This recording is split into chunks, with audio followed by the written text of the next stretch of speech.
Alrighty, folks, welcome on in to the Central Committee stream with your host, Mike from PA. We are live once again. Let me just configure this camera real quick. Wowie zowie. Welcome on in, everybody. How are you doing? Are the stonks? Are we having a stonk issue? Okay, chat. So I went and I finally went and got myself an account, so I honestly think we're headed right into a recession. I think we're headed right into a recession. The reason why I think that is, let's look at the S&P 500 could reach 5,300. Yeah, I think we're gonna have no problem with that. If I had to pick a bottom, I would say it's probably, man, I want to say 4,700, but it could be 3,500, honestly. The Trump admin stripped TSA of its union contract collective bargaining rights. I imagine take away their collective bargaining rights as an effort to keep them from striking over deportation / the stress it'll put on TSA. I need my morning financial advice. Head over to the stock eye for the most hilarious crash out. Okay, are you serious? I would love to see it. Like, I know crypto is basically eating shit, right? Yeah, down to 80,000. It's down 20%. Damn, that's. I mean, look out below. Look out below. 60,000, or do we think 17,000 is in the cards? How low does it go, do you think? Here's the thing about what's going on in the economy right now is there is a massive asset bubble in housing, in the stock market, in crypto. Everything is just bubbled to hell, and it's all relies on basically easy money. And the moment people start panicking, it's going to create a Minsky type collapse. It's called like a Minsky collapse. It's like what is it called? It's like the Minsky collapse. A Minsky moment? Yeah, I think that might be it. The Minsky moment. Yeah, there you go. This is where we're at. You have hedge finance, speculative finance, Ponzi finance, Minsky moment. And this is the situation we're in, where you have these assets bubbling way out of proportion to underlying GDP growth. And that a Minsky moment is when this speculation just collapses. The rapid instability occurs because long periods of steady prosperity and investment gains encourage a diminished perception of overall market risk, which promotes the leverage risk of investing borrowed money instead of cash. The debt leverage financing of speculative investments exposes investors to a potential cash flow crisis, which may begin with a short period of modestly declining asset prices. In the event of a decline, the cash generated by assets is no longer sufficient to pay off the debt used to acquire the assets. Losses on such speculative assets prompt lenders to call in their loans. This rapidly amplifies the small decline into a collapse of asset values related to the degree of the leverage in the market. Leveraged investors are also forced to sell less speculative positions to cover their loans. In severe situations, no buyers bid at prices recently quoted, causing further declines. This starts a major sell-off, leading to a sudden and precipitous collapse in market clearing asset prices, a sharp drop in market liquidity, and a severe demand for cash. I think we're getting to this point. I think this is if we have one, oh my, whoops, well, we just lost another 150 points as I was talking. I opened an account yesterday, obviously this is not financial advice, but I do think I might put a small put, in the market. DC is removing previously designated BLM Plaza. That's amazing. Liberals. That's actually, that's liberalism in a nutshell. All right, chat. Well, what are we talking about today? Welcome in. It's Monday. It's March 10th, 2025. And fascism is here. Fascism is here, chat. The Trump administration is trying to deport a green card holder because they organized the protests against Israel in Colombia. And for me, that's the South Bank of the Rubicon. I think we're here. And liberals are saying nothing. Surprise, surprise, right? And Columbia University, well, obviously. Everybody, oh my God, I hope you understand. This is a long time thing. Bitcoin is never going to zero. The dip is the time to buy. Oh no. If I own nothing except my truck, no stocks, home, etc., how will recession affect my life? Well, how do you make your own food? How do you make the gasoline that goes into your truck? So if you're not completely self-sufficient, that's, you know, that's going to affect you, which nobody is. So today we are going to be talking about Seder went on Jubliee, and it is fucking funny. I hate Jubliee content. I think Jubliee sucks. That being said, it's very clearly nobody agrees with me. The reality is nobody agrees with me because Jubliee has 9.76 million subscribers. So it's pretty clear that you guys love that slop. So who am I to fight the market? Who am I to debate with all of you? I'm not going to debate about how this is stupid. I'll take advantage of this slop. Low effort content for me. How could people watch this and not think we need re-education camps? We don't need re-education camps. We need education camps, aka open the schools. It's only considered re-education if you're being educated again. These people need the schools. They need the first education. We've also got a John Oliver video about ICE detention, which is strangely well-timed. So prices go up. How much more would you say an average single person will pay per month? Sorry, I don't know, man. Is it possible to say? You know, Donald Trump is doing all sorts of irrational shit that we like from the moment to moment. Who knows what he's going to do next? Is it possible to say, you know, the cascading effects are at this point? Did you see what's happening in Romania, by the way, Mike? I did see that the Europeans are basically trying to end democracy in Eastern Europe because people are trying not to elect their fascist right-wingers they want. And they're electing different fascist right-wingers they don't want. Yo, this is the Ranking Rizzler on Appropriations, serving Connecticut's 3rd District. It's time to enter your... Retire. Go make cookies for the grandkids. If you don't have grandkids, go to the park and feed the fucking ducks. I don't care. Go away. Dark Academia Congress era. All right, besties. House appropriation is the money moves in Congress. We are not chasing the bag. We are the bag. Democrats are making life smoother through government funding. It's giving, skibbity. So Sigma, main character energy. But Republicans' Project 2025 is mad sus. All I could say is, like, I think one of the things is, like, I am in favor of being cringe. I don't mind being cringe, but there's two different ways of being cringe, right? There's being cringe because you are earnestly believing in something and caring and fighting for it. And a lot of people in our, you know, postmodern world find caring to be cringe, vulnerability to be cringe. That's the type of cringe I'm in favor of. This just intentional cringe farming is just, it's just annoying. Eliminating the Department of Education? Negative aura points. Basically, the biggest phantom tax on the environment, on your education, and your rights. Big L posting it online, buddy. Democrats understood the assignment, but go off. See how I keep you informed? Very cutesy, very demure.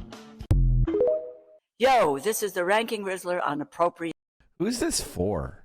Oh yeah, I love this guy. This guy is one of my favorite guys. Sons of Killmonger and disciple of Dark Brandon. Hey, he's just a liberal. He's just the most annoying Dem liberal. This guy's so fun. This guy is like legendary CIA poster. Like one of my favorite CIA posters, actually. Sons of Killmonger. This is the all-time Langley poster. So they go to the Edmund Pettus Bridge to, and this is basically liberals in a nutshell. I just want to put this in it. I'm going to say this outright.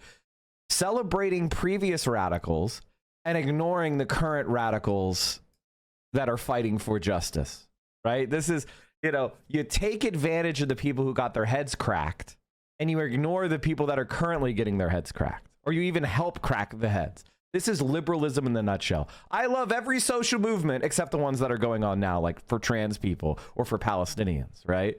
Like this is fucking and of course, this fucking disgusting piece of shit, fucking loser, Hakeem Jeffries is in the front.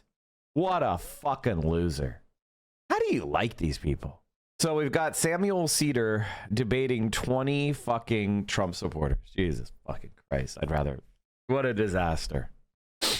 But I've grown older and wiser, and that's why I'm turning you in. Yeah. Fuck. Which song is that? It's Love Me, I'm a Liberal, right? All right, hold on. We got to play this shit. I got to add this. I think the reason why I didn't add it is because it gets copyrighted. Love me, I'm a liberal. It's just love me, I'm a liberal. Okay. In every American community, you have varying shades of political opinion. One of the shadiest of these is the liberals.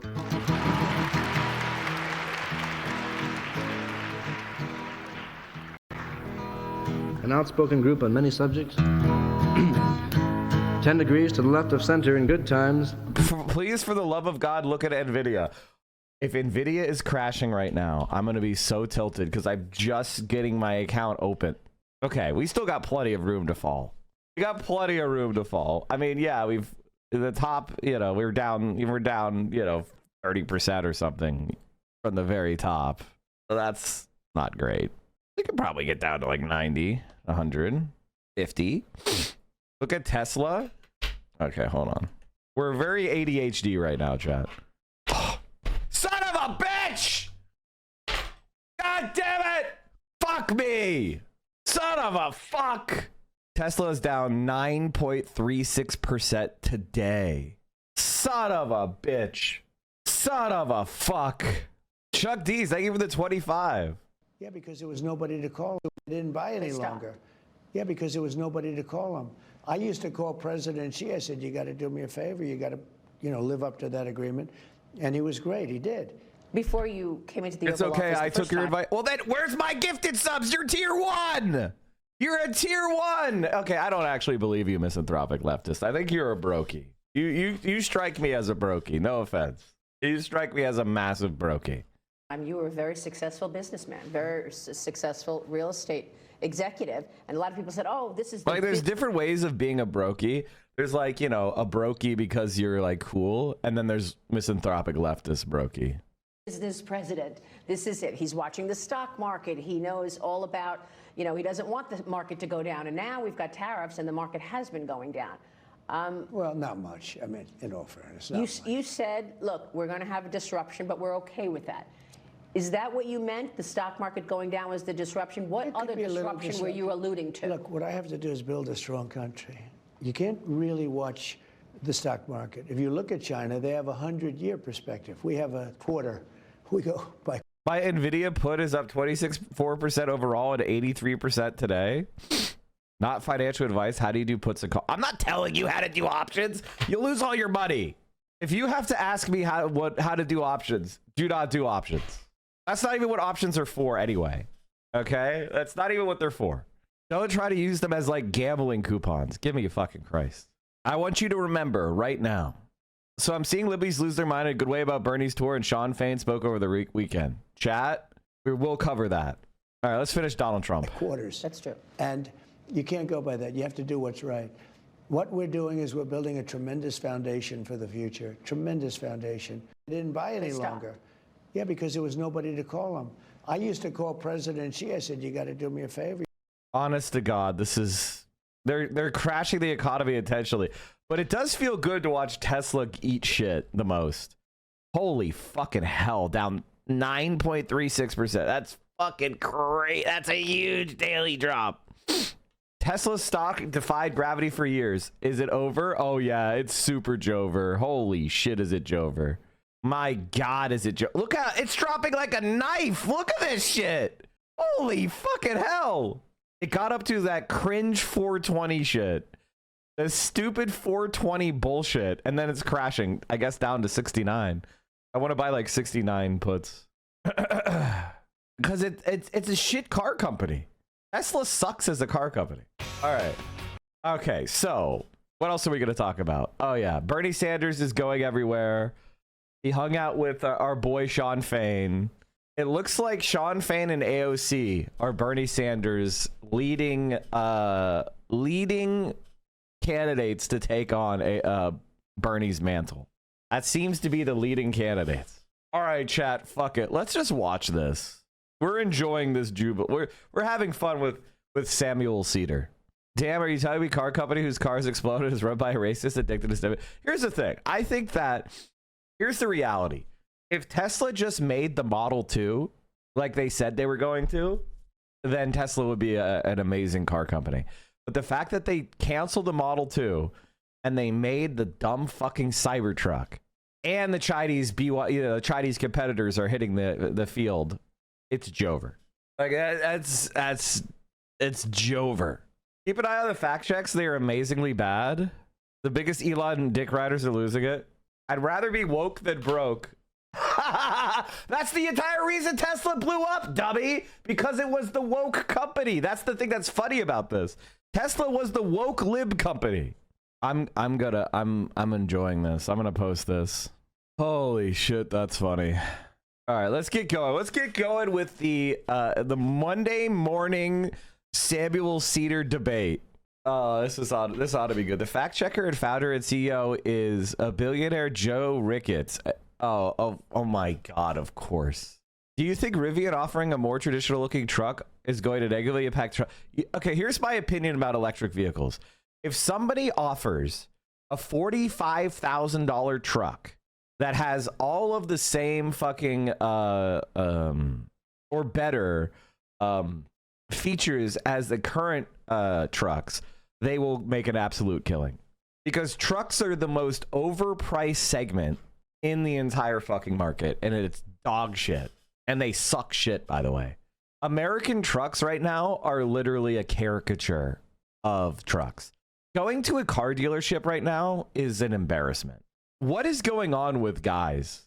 Like, what happened to men? Legitimately, what happened to men? I don't even know what to say. Like, I go to these places and I'm just like, what the fuck? There is zero masculinity here. There's just something that's happened with conservative men where they have just adopted like the caricature of a gay man. They're not gay. It's like they made a caricature of gay men and then they adopted that as their like personality. It's crazy. It's like, what is happening to conservatism? I believe Uncle Sam succeeded. The Hogs are trying to deny their own. Yeah, I know. That's what's amazing. We're going to get into that. It's very funny. Like, Sam Seder won this debate so much that they think that he's conservative, which is very funny because it just proves to you that conservatives are all about aesthetics. So they looked at this and they saw a woman talking to an older man and they thought older man is conservative. They saw like a cringe millennial talking to an older man and thought, cringe millennial is the liberal. They don't even listen to what is being said because they're too stupid. It's incredible. Do you think that's better for Americans in general? Like xenophobic. Check the replies. Liberals are so dumb. Who do you think the liberal is? Do you guys think the gay guy is the liberal? If you don't know how government agencies are funded, maybe you shouldn't get to vote. The look on the white guy's face says it all. What happened to my life to put me here? This is exactly my point. This is, oh my God. Innuendo Studios is so completely validated. This is the funniest shit because it validates Innuendo Studios so fucking much. I can't spell. God damn it. What's his account? Hold on. Let me find it. I want to tweet at him because it's like, I thought I was spelling it correctly, but maybe he has a different. Yeah, I was spelling it right. What the fuck? Maybe he doesn't use Twitter anymore. Okay, I got it. I found it. Oh my God, I can't spell. I can't spell. Oh my God. There you go. Jesus Christ, I can't spell.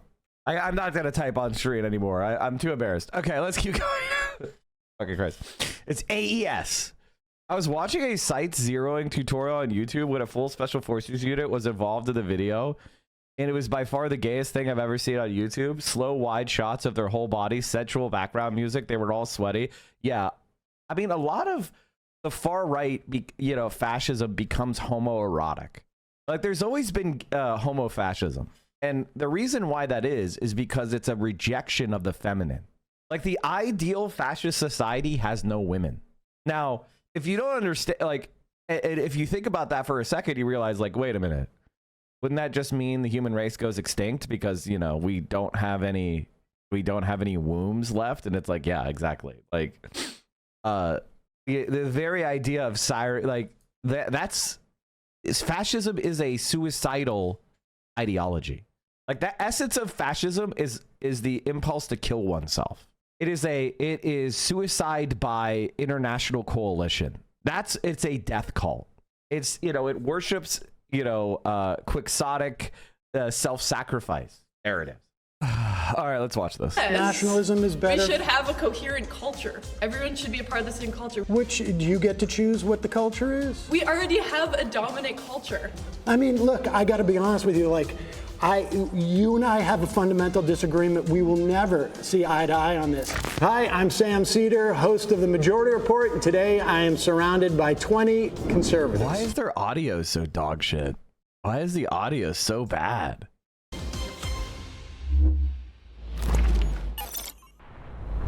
My first claim is Trump's attack on DEI hides his real goal, which is to give corporations more power. Of course that's true. Of course that's true. They're all scared. I legitimately say this. Self-harm is awful. Never, ever, ever support it. But if I found myself running to a chair to do a debate, I would reflect on my life choices. Let's just. No worries. All right. I think I have a slight issue with the back end of the premise. I guess Trump's attacks on DEI being a real goal to, give corporations more power. I'd rather center the conversation around the democratic, especially as conservatives, the issues that people have with DEI and why I believe Trump would, want to support the issues that, people are voting for him for. I mean, I'm talking about his whole attack on DEI. It's actually DEIA, sure. Right? You know that. Right. In government agencies. The A being for accessibility. Right.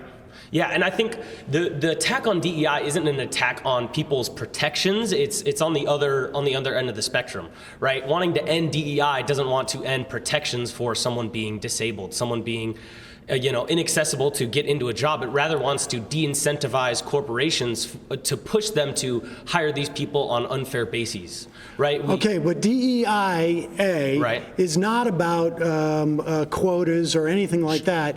It is about protections for people within these organizations, or to make sure that you have different communities that have the opportunity to apply to these things. Right. So it can mean, within government agencies, it means things like, let's pay interns so that not only wealthy people can have their kids do internships in these agencies. Right. Or let's put out notices around different parts of town, sure. Metaphorically speaking, so that people know this job exists. Right. And this is where it begins, but this isn't the ultimate goal that conservatives have an issue with. Conservatives want you to judge society based on race.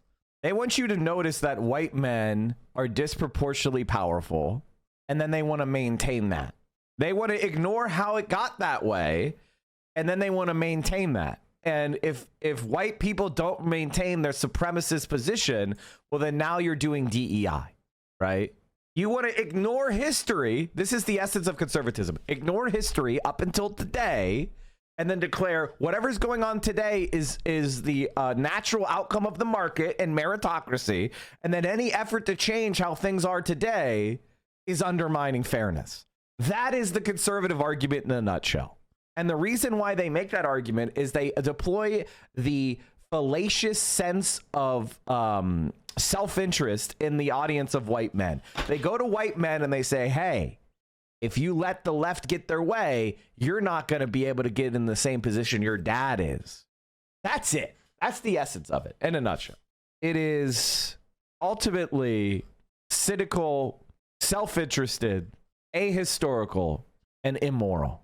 Have an issue with trying to spread job applications to poorer communities. Well, then why rescind DEIA requirements in government agencies? Because the problem with DEIA is there may not be like perceived actual number quotas, but that's what it devolves into, and especially with corporations, do you have evidence of that? I mean, sure, we can look at corporations that are government agencies that are hiring people on not true proper bases. We can even look at. I mean, we can even look at. Would you the have DNC's, any evidence that that's happening? Yeah, even the DNC's nomination of Kamala as president this year, there was no reason to nominate Kamala as, she wasn't democratically selected. She wasn't.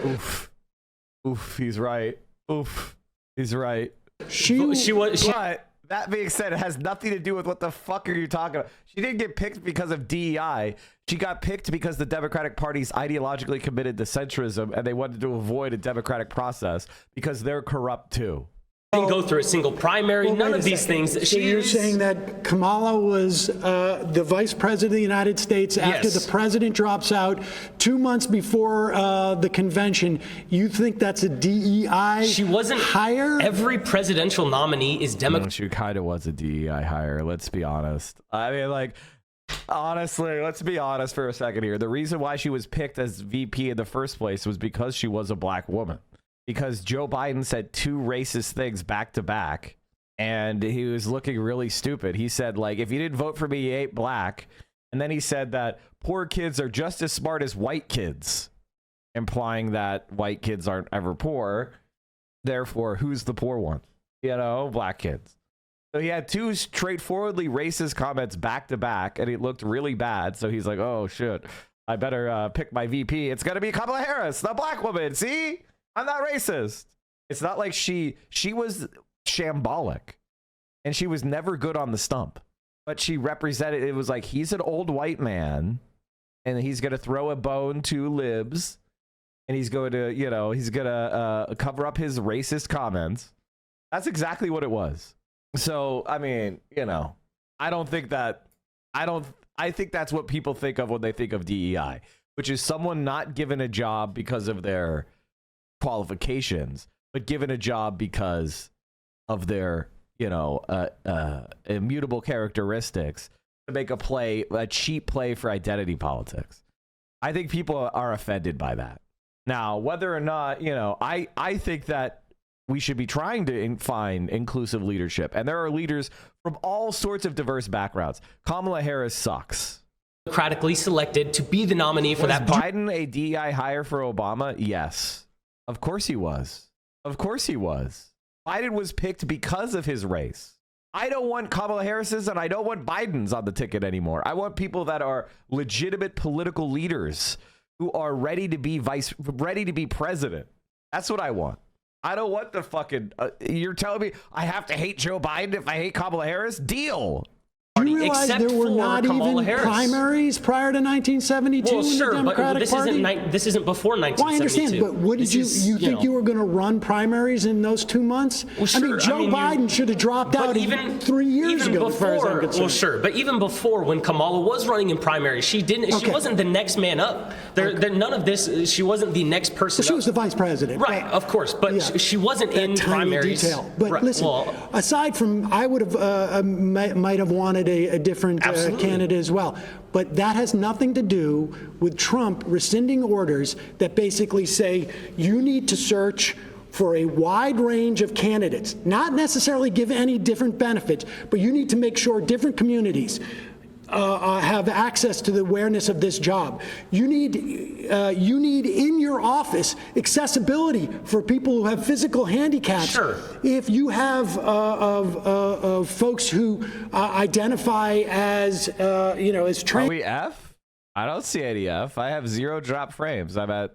That would be a Twitch thing. That ain't me. You need to make it at least hospitable and not, this is all non-discriminatory stuff. That's what this is all about. But you're cherry picking the portions of DEI that even conservatives don't have issues. Okay. And this, ladies and gentlemen, is what always happens when you debate a conservative. This is what always happens. Every single time. And it didn't take long. You know, Sam Cedars winning when this happens, which is, conservatives just start saying, well, I don't agree with that, right? Like, they'll just say, well, you're right, I don't agree with that, because they don't know anything. So as soon as you start, like, bringing up actual facts, they'll be like, no, I don't agree with that, and Trump doesn't agree with that, right? And you'll be like, yes, he does. They'll be like, no, he doesn't. And the debate is over, because every single conservative, and most Americans in general, this happens with liberals as well, have just a mind palace, and they've just invented shit. And they live inside this mind palace. And the moment you start to compare their mind palace to reality, they shut down. They start going like, oh, no, I agree with that. So it must not be part of DEI. And it's like, actually, it is, you dumbass. You know, passing laws so that handicapped people have access to the movie theater is DEI. And corporations fought tooth and nail against it. And it took generations of disabled activists saying, we're here. We're not just going to be put in institutions. We're not just going to be locked up in our homes. We have a right to be a member of society and go out in public and participate in commercial life and public life and get an education. That was activism, you dumbass. God damn, you unlettered swine. Conservatives don't have issues with making workplaces. The whole DEI apparatus within our government was a function of doing exactly what I said, had nothing to do with quotas. It is unfortunate that those things get taken out, and there might not have been specific numerical quotas. What else is he trying to take out with It's trying to take out people getting jobs that don't deserve those jobs. People getting pushed into positions they have no qualification. There is no evidence. There is evidence that people are being given jobs they don't deserve or they're not qualified for. It's called the veteran preference. In our federal laws, most of our federal employees are veterans, and they get a massive boost in their application. So there is one group of people who there are quotas for. There's one group of people that get massively boosted in federal employment and government employment. It's veterans. So let's be honest. Okay, let's be honest about who the DEI and who the affirmative action is for. It's not for black people. It's not for people of color. It's not for queer people. It's for veterans. Of what you just said happening in these government agencies. That's not true at all. I mean, we're not allowed to sit here and have notes and numbers to pull up for you. You can't give me one example. You can't ask me to pull up numbers when I'm not able to sit here and look on a computer for you. But these are the problems that conservatives. Sorry, you've been voted out. Please return to your seat. Voted out! Voted out! God. Oh. I had the same experience as a liberal telling me Biden would have been better for Gaza because of Trump's hotel video. And I told him Biden was also planning on ethnically cleansing Gaza and he wouldn't believe it. I even showed him articles proving it. Yeah, because he lives in a mind palace. And you've attacked the mind palace's foundation. So when the mind palace's foundation has been attacked, either he has to reevaluate his entire belief system or he just doesn't like you. Guess what people choose? Guess what people choose? When you attack someone's mind palace and you shatter it, and they have two fucking choices, dislike you or reevaluate what they believe, they choose they will hate you every time.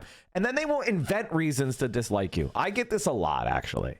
Even in, like, the number one thing that frustrates me is when I go into leftist spaces and people be like, oh, Mike is mean and Mike is like, he's an asshole, or Mike does this, or they invent some bullshit. It's not even based on any reality, right? And it's just like, what did I embarrass you about, my friend? What was the thing that I made you crash out over? People fucking hate you at Hoscore. I really don't know why, but it's annoying. Oh, it's because basically I humiliated Vosh many years ago, and it really comes from that. Basically the fact that I didn't like Vosh. So a lot of the people have forgotten that's why, and like then they kind of like invented new shit. I mean, and they just kind of, sometimes people say it's because I do drama, even though I do less drama than almost every other person. You know what I mean? Like, it's very odd. Hoscore doesn't like Vosh, but that's where it originally comes from.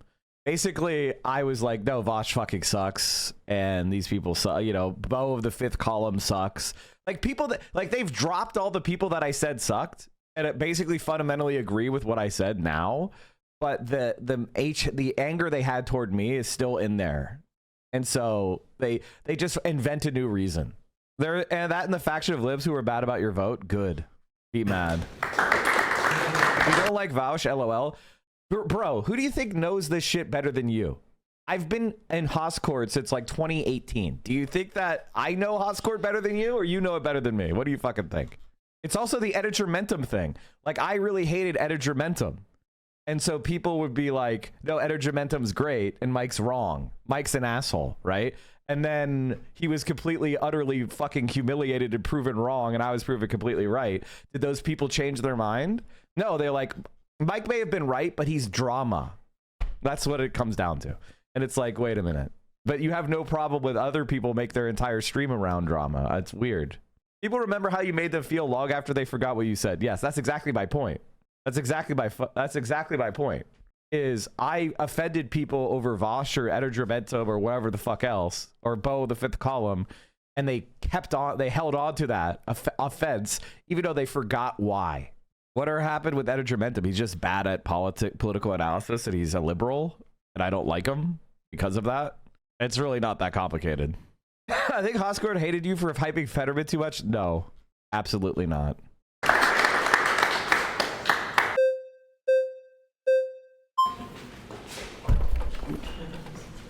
See ya. Okay, so I think the roots issue with DEI isn't what the previous gentleman was trying to point. Conservatives aren't necessarily have issues with those things like accessibility to people who might need help. The issue is, and I kind of referred to this before, when you have agencies and systems, what tends to happen when you have government overreach, big government, is that agencies and systems get abused. And I think unequivocally, DEI was heavily abused in practice. It was great in theory. It's idealistic, which is sure is fine.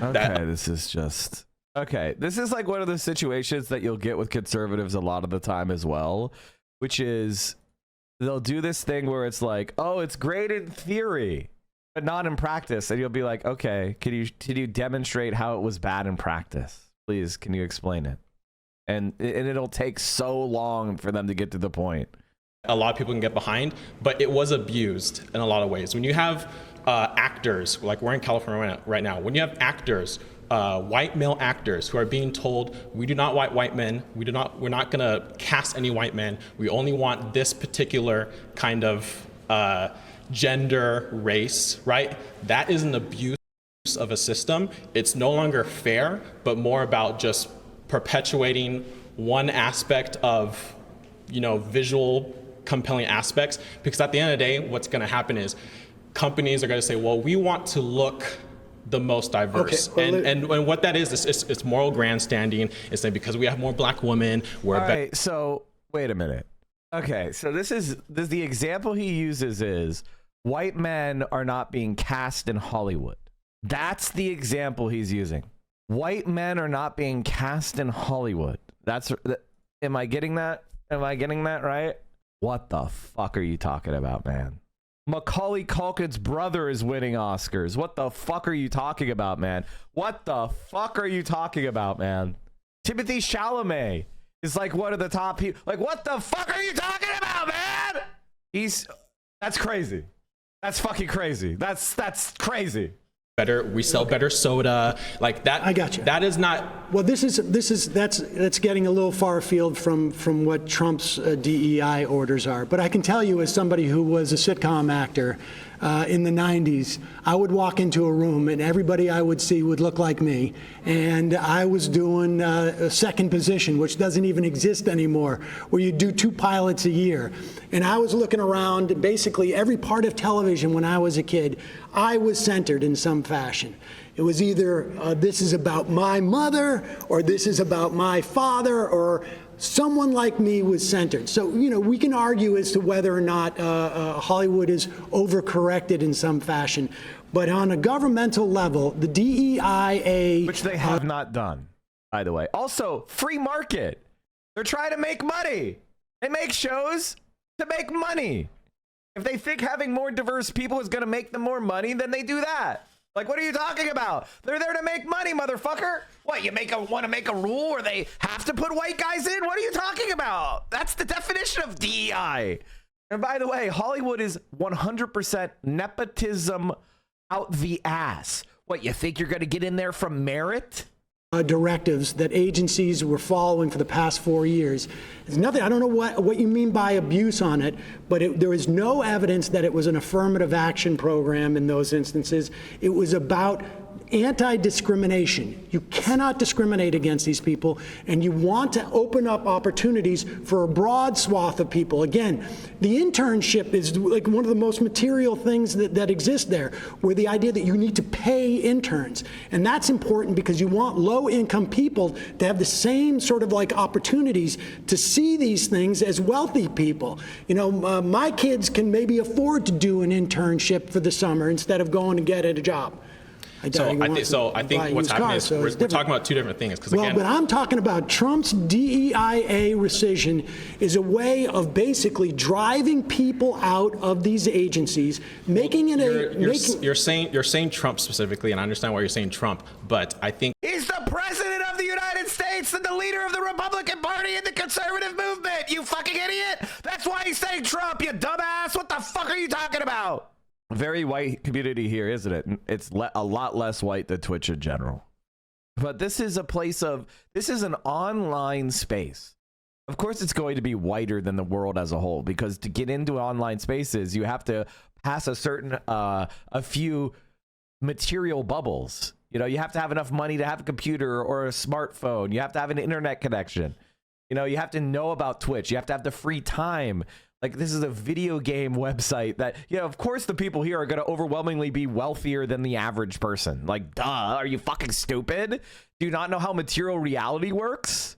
I think the American people as a whole have kind of, and I won't say whole because obviously it's not 100%, but a majority of the American people have kind of rejected DEI because, again, I don't think a majority of Americans know what DEIA is. That may be the case, but again, my point is we're talking about abuse of a system. What you're talking about is not necessarily what was happening. What people were seeing were, hey, because you're white, you can't do this.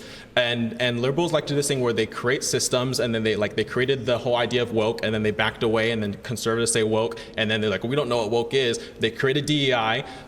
Biden literally said Kamala Harris is being chosen because she is a black woman, and then all of a sudden Democrats for the rest after that said that's not why she was chosen, even though Biden literally said that. And then we have this cognitive dissonance as if we're not living in reality. Biden wanted to make sure that there was that there was an opportunity for a black woman to be his vice president. Yes, but so why did Democrats move away from that and say no, it wasn't because she was a black woman?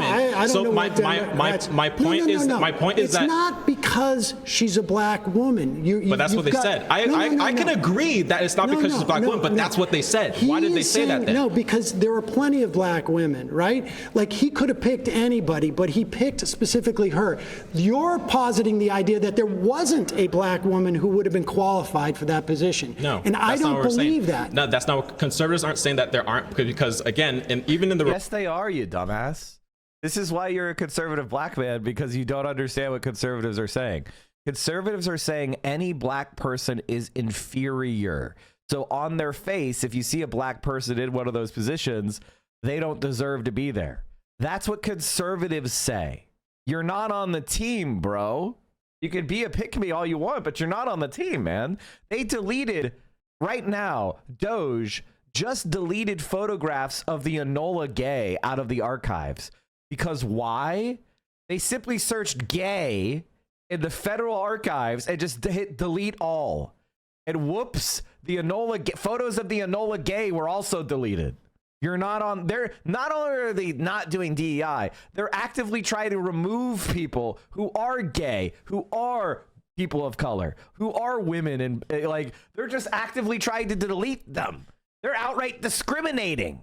Republican Party right now, and in Trump's cabinet, there are people of color that Democrats pretend don't exist, like J.D. Vance's wife, and J.D. Vance's wife is not in the cabinet. No, but war heroes and a gay plane are among images flagged for removal in Pentagon's DEI purge. Some photos seem to be flagged for removal because their file included the word gay, including service members with that surname and the World War II aircraft Enola Gay. References to a World War II Medal of Honor recipient, the Enola Gay aircraft that dropped the atomic bomb on Japan, and the first woman to pass Marine infantry training are among the tens of thousands of photos and online posts marked for deletion as the Defense Department works to purge diversity, equity, and inclusion content. One official who spoke on the condition of anonymity to provide details that have not been made public said the purge could delete as many as 100,000 images or posts in total when considering social media pages and other websites that are also being called for DEI content. Like, this is literally what they're doing, you dumbass. Oh, you have a black person in a photo for the Pentagon? Delete. Oh, you have the name gay? Delete. But if JD Vance was a Democrat, his wife would be lauded all over everything because of her color of her skin. Listen, I'm not here to defend the Democrats' choice on every policy, but there is one party in this country that is identitarian. There is one party that is represented and it is homogenous, and it is the Republican Party. 85% of Republicans are white. That's just the reality of it. So does that Some mean people that? don't necessarily have a problem with that. But here's the thing. You said even if let's just say, okay, that's true. 80% of Republicans are white. Does that mean that they're less moral? That they can't run an effective government? What does race have to do? What does race have to do? Hold on. What does Donald Trump didn't have to say my vice president's going to be a white male. No. Because they all knew it was going to be. No, this is the premise of DEI. What does race have to do with running an effective government? What does race have to do? If let's say DEI on the micro level. I will tell you right now. DEI on the micro level at McDonald's. I'll tell you. Am I going to get better nuggets? Listen, I'll ask you a question. If the cashier is black or white, what does that have to do with anything? I'll tell you what it is. First of all, DEIA means that if you come into this agency or corporation, you're not going to be discriminated against because you don't look like everybody else, or you don't have the same physical abilities as everybody else, or you may require handles on the bathroom or whatever it is. That's what DEIA does. But does it make a government better if there's a broad representation of the people it's supposed to govern? Without a doubt. Without a doubt. Correct me if I'm wrong, and you guys can correct me if I'm wrong.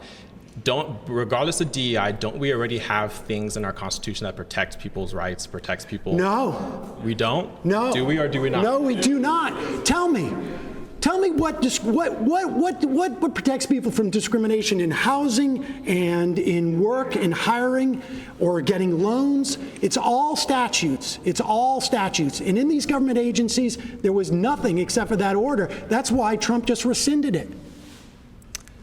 I'm gonna tap out because I think. Oh my God, dude. And this is part of the struggle with politics, right? This is part of the struggle with politics, right? Because people don't know what they're talking about. All right. They just simply do not know what they're talking about.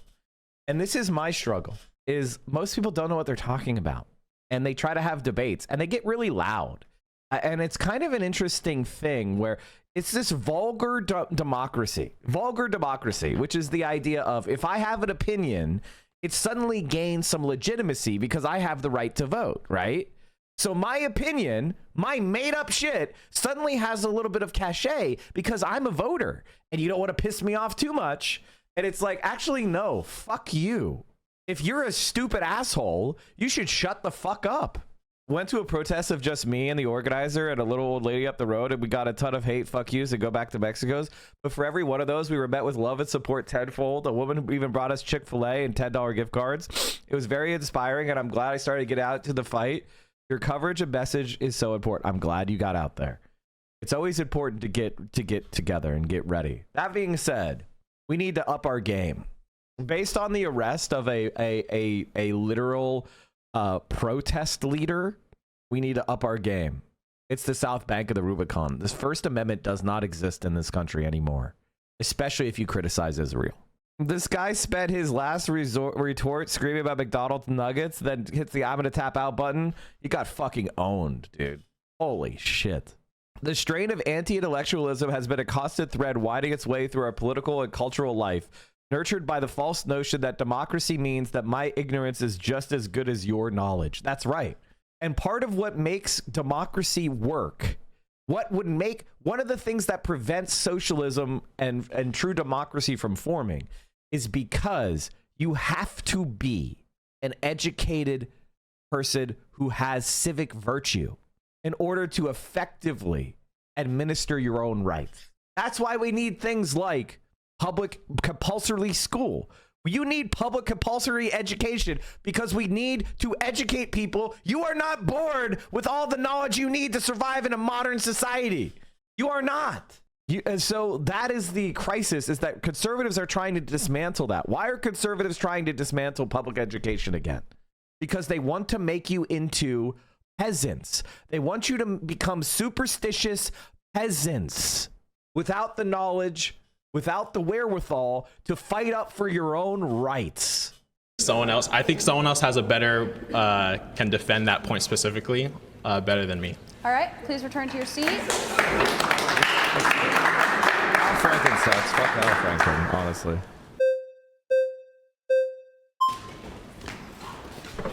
Hi. Hi. How are you? Good. How you doing? Okay. When it comes to DEI, essentially, if a person was not racist, he would hire someone regardless. Okay, there you go, chat. I gotta say this. Like, this is what I was talking about. How are conservatives a caricature? What the fuck? What the fuck is this? This motherfucker should be using he, they pronouns. Like, what is this? And he's on Jubilee now? What's going on here? This is crazy. That's right. So why would we need a policy LA to protect conservatives, dude, a person if we've moved past racism? So would you consider yourself racist? Wait, are you suggesting we've moved past racism? Would you consider yourself racist? I consider myself, and sometimes I think we all practice like some form of, white supremacy. I think actually like we all do to some degree. Well, I'm glad that you're saying that. So I guess going to the LGBT topic, it seems like it's very prevalent for you as an issue. It seems like a big issue. I mean, the Republican Party spent literally hundreds of millions of dollars demonizing trans people. Well, the reason why they've done something like that, and I think you're misconstruing the narrative, they haven't demonized them. They simply misconstruing, you illiterate, innumerate fuck. I hate these people. I legitimately hate these people, and I've hated them for years. Okay, what are you misconstruing? What the fuck is this? Is it gonna pop out of your toaster? Like, what is misconstruing? What the fuck are you talking about? I've said this for a long time, and this has always been my take. You don't hate conservatives enough. Okay? You don't hate conservatives enough.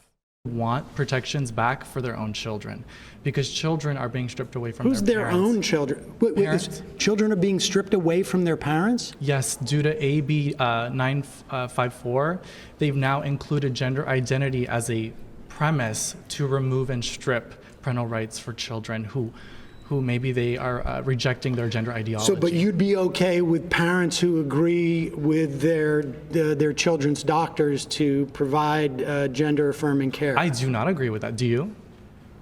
I believe that parents and doctors can make those decisions with the kids. If of course. child can't smoke, drink, or have sex before the age of 18, they should not be able to consent to a sex change.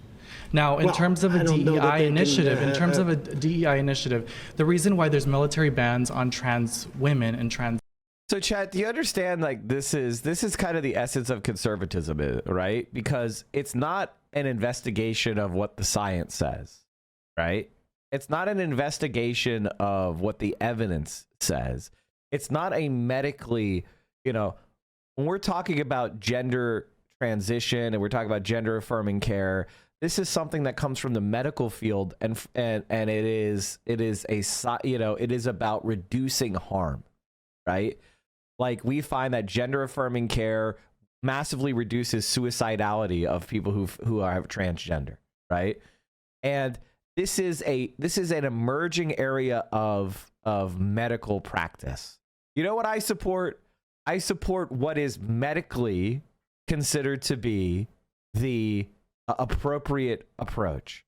And I believe that is how we should be deriving our opinions on this, which is I have a bias toward people having control of their, self-autonomy, self-expression. And yes, that does include teenagers. I don't think teenagers are the property of their parents up until the age of 18. I think they have some autonomy. I think they have the ability to understand some of these, the implications of some of these things. And I think that doctors and parents and children should be able to make decisions about their own body. For example, children can get tattoos with parental consent. Children can get boob jobs with parental consent. There's far more boob jobs going to cis girls under the age of 18 than there is gender affirming care for, transgender people in this country. There's way more nose jobs. There's way more piercings. let's stop for a second here, okay? Men is because they do not have the ability to cooperate at a mental capacity when they're constantly undergoing hormone treatment, as well as depression pills, as well as different mood stabilizer pills. And so when you go out to combat, do you really think you're going to bring an ice cooler pack with your whether that be hormone estrogen or whatever it may be, while you're about to shoot someone of the opposing Okay, first of all, this is childlike stupidity. Childlike stupidity. The first is, being trans doesn't necessarily mean you have to have a certain type of refrigerated hormone, number one. That's just number one. Number two, there are a lot of different roles in the Pentagon and in the military. Not every job in the military is frontline combat. Okay? That's number two. Number three, dumb fuck. There are plenty of conditions that require a maintenance amount of pills that people are allowed to, be in combat arms. Like, you're just discriminating against people. If they can effectually do the job, they should be permitted to do the job. It's not very complicated. Child brain. The executive orders that Trump gave were DEIA orders that had to do with agencies that have nothing to do with the military. Yes, they do.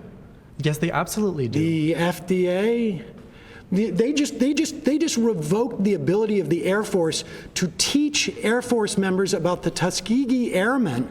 Well, what are we talking about here? Okay, well, honestly, they're rewriting history. Well, that's your perspective, right? But at the end of the day, if a person... Postmodern conservatism. This is what this is. This is called postmodern conservatism. Postmodern conservatism is basically the idea that I don't actually believe in anything. It's all about our perspective. Your perspective is that the Tuskegee Airmen existed. My perspective is that they aren't. They don't exist. And the truth is whatever the majority of people believe. Now, I don't believe in that. I believe the question of whether the Tuskegee Airmen existed is a factual question for which we can look at empirical reality to find out. We can go back and we can look for evidence to prove it or not prove it. The Tuskegee Airmen either existed or they didn't. But the conservative says it's whatever the consensus says. This is Orwellian. This is batshit fucking crazy talk.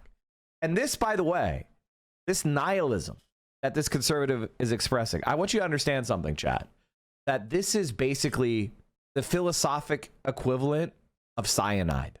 Any society that imbibes this kind of pablum as their organizing political principle will kill itself. And you can see what's happening to America. America is committing suicide. America is in political collapse because these are the people in charge. Tuskegee Airmen, we can all agree, existed, right? Just listen to this. If you were Wait, racist, he's not answering the question. Did they exist or not? Right, and you were an employer, and if you wanted to absolutely be racist and exercise that, you would. I think DEI sort of prevents people from seeing the reality. If a person, so wait a minute. Again, every single thing a conservative says is so fucking stupid. Every single thing a conservative says is so fucking stupid, and it's every time. The idea that, a boss, if you really want to be racist, you can be racist, and there's nothing we could do about it, then what are you bitching about then? Because you know these things are actually effective.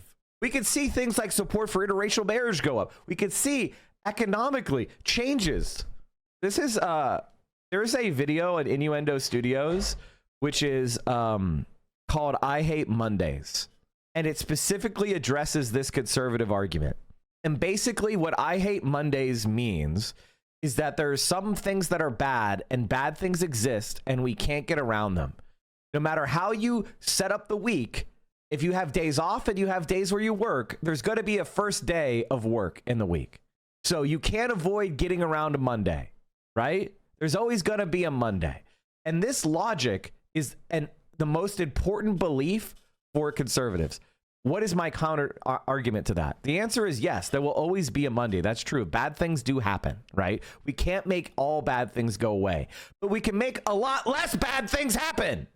We may not be able to stop. I'll give you an example. We may not be able to stop all gun violence, but when you engage in certain types of gun control, you get less gun violence. So it's worth doing that gun control to reduce that gun violence. You may not stop everybody from overdosing on opioids, but if you have, Narcan widely available, you can reduce the number of people who die from overdoses, right? So overdoses are still going to exist, but we can reduce the amount of harm through policy. Conservatives object to that. Conservatives think you can't stop all gun violence. Gun control doesn't work. You can't stop all overdoses. We shouldn't, spend money on Narcan, because if you have an overdose, you deserve to have an overdose. That's how conservatives think. And with that logic is taken to its extreme, you will live in a hell world, because we can never fix everything. We can never stop all diseases. Vaccines don't work 100% of the time, then I don't want to take a vaccine. That leads to more harm, more death, more destruction. And that's the logic this guy is spreading. That's why he's so fucking dangerous. Person truly wanted to hire you based on your intellect, based on your skill set, they would. DEI essentially provides tax cuts for the end of the year. When you create your tax returns, they give you a tax credit. What the fuck is he talking about? What the fuck is he talking about? I have never heard of this tax cut. I do my taxes all the time. I hire women. What is the DEI tax cut? Somebody tell me. What the fuck is this? I would love to. I would love to pay less taxes. Somebody tell me about this. For hiring someone who is black or a person of color. I don't know if you knew that. In these agencies? In agencies, in private in government businesses. Agencies, they don't get tax cuts for hiring people and of the other color. thing I wanted this is to protect the other people thing I from want discrimination. the other thing I want to kind of state here is that I've realized that a lot of the times with the liberals is that you guys push for example, for DEI and people of Latino or Hispanic descent. And a lot of the times what you don't realize is you're actually doing more harm than good by putting them in positions where you make them believe that it's based on the color of their skin. It's based on... DEIA does not... is not It's based on merit. DEI emphasizes color, skin color, physical attributes. It says that the people who work in your agency, it's about anti-discrimination. Discrimination against what?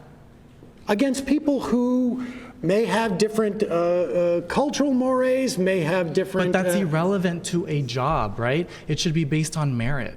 And that's the point, dumbass. They get discriminated against based on their skin color, so they don't get a chance. Or they get discriminated against based on their gender, so they don't get a chance. That they reach the standards, and then they get denied because they are not part of the majority. They're not a white, straight, cis man, so they get discriminated against. Do you know that women were not allowed to go to the military academies? And for example, in the Air Force Academy, the first class to accept women was the class of 1980. There were no women allowed at the Air Force Academy prior to the class of 1980. That means women were denied who could pass the physical requirements, who did really well in school. They were denied. And when you didn't have women, and the academies are where the most likely to succeed and get promoted in the military come from. Like the officers that are headed to become generals and colonels. Most of them, oftentimes, go to academies. Academies are the most prestigious, universities inside the military. So when women were denied academy status, they were denied the ability to advance. This is exactly what we're talking about.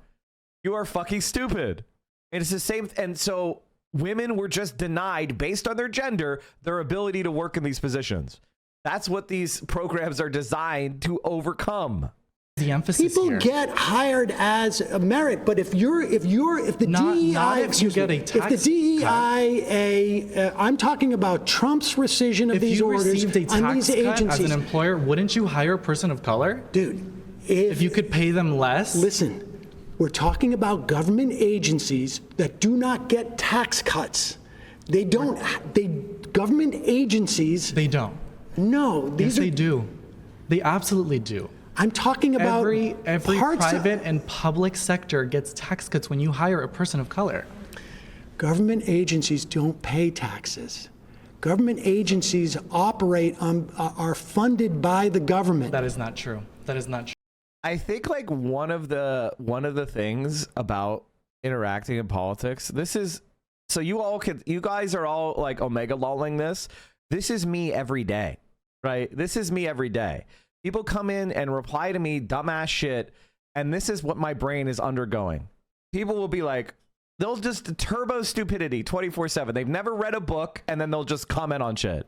They'll be like, I can't believe you're against NATO, Mike. NATO is a defensive alliance to protect our freedom.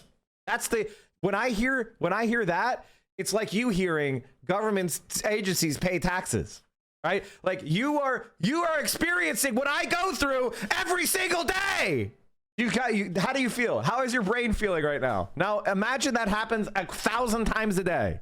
True. And you know what? I think the whole juxtapose of this entire conversation. What month is this? This is January. Okay, so we can agree on that. The FDA does not pay taxes. It does not get a tax cut because it doesn't pay taxes. DEIA forces them as an agency to say, if you have a job opening, you must do your best efforts to make sure that every I like that. part I love of me society. A buzzword. You must do your best effort. I love that buzzword. There's nothing. That's not what buzzword means. The painful tone of the guy is the worst thing. He's saying bullshit he believes are big issues, while the only problem is he's not even smart enough to be racist.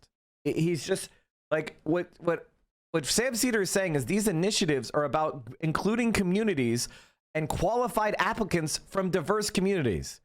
So if black people were traditionally not in, say, for example, aviation, going to black communities and offering mentoring programs to help build up the number of black men and black women that get into aviation is a diversity, equity, and inclusion initiative, right? You have these communities that were denied status. And then you have the Tuskegee Airmen. And then you set up the Tuskegee Airmen Association to go out into black communities and teach black kids about how, the proud tradition of the Tuskegee Airmen in aviation, so that they want to become pilots because they see other black people have succeeded and that they could be a part of this amazing opportunity. That is a DEI initiative. Why are you against that? You're only against that if you hate black people and you don't want them in positions of authority because you're a racist. That's what you are fighting against. It's not very complicated. Okay, pause. Because you feel like you have to, you're pressured to. Yes. You shouldn't be pressured to hire someone based on skin color. No, not to hire someone on skin color, but put up notice about that the job exists. Make sure that you put it in different communities so that you have as wide an application pool as possible. And therefore you get tax right. cuts. All right, return to your seat. At the end of the year when you file taxes, you get a tax cut for hiring someone who speaks Please a different return to your language or seat. different skin color. I don't know how to respond to that.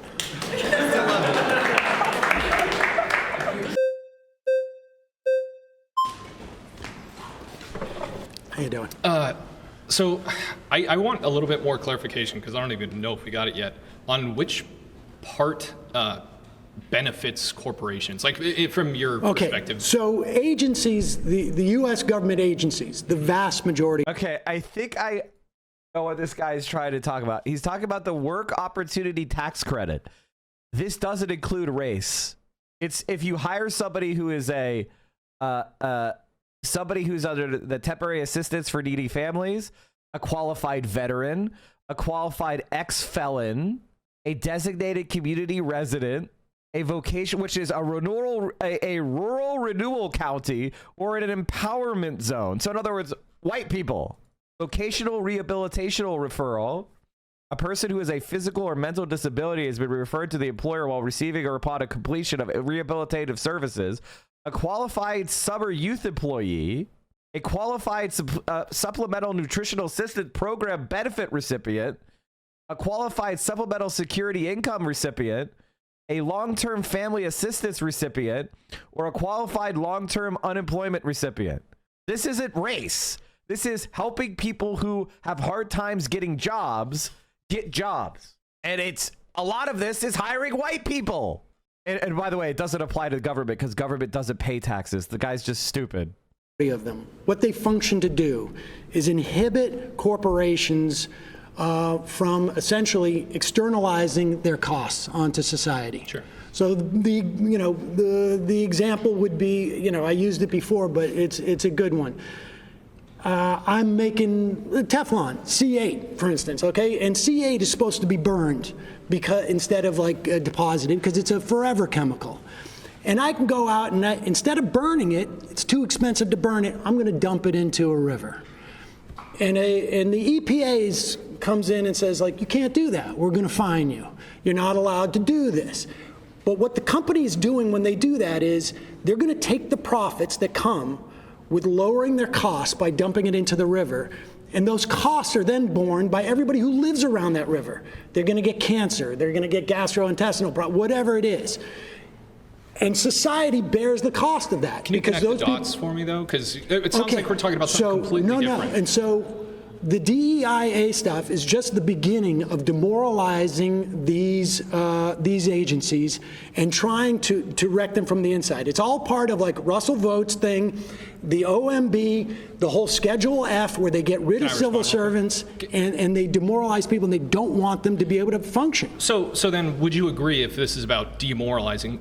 I mean, over 75 million people voted for Trump, right? He won the popular vote. Do you not think that in part, you even said yourself that Americans don't really know what DEIA is, according to your definition of it? Well, the government's definition of it. Okay, well, I would argue that the average American is demoralized by what they've seen, the way that the government goes about their DEI policies and the. Okay, this is the essence of what this. Okay, so here is the essence of why Donald Trump won, and he's correct. The average American is demoralized.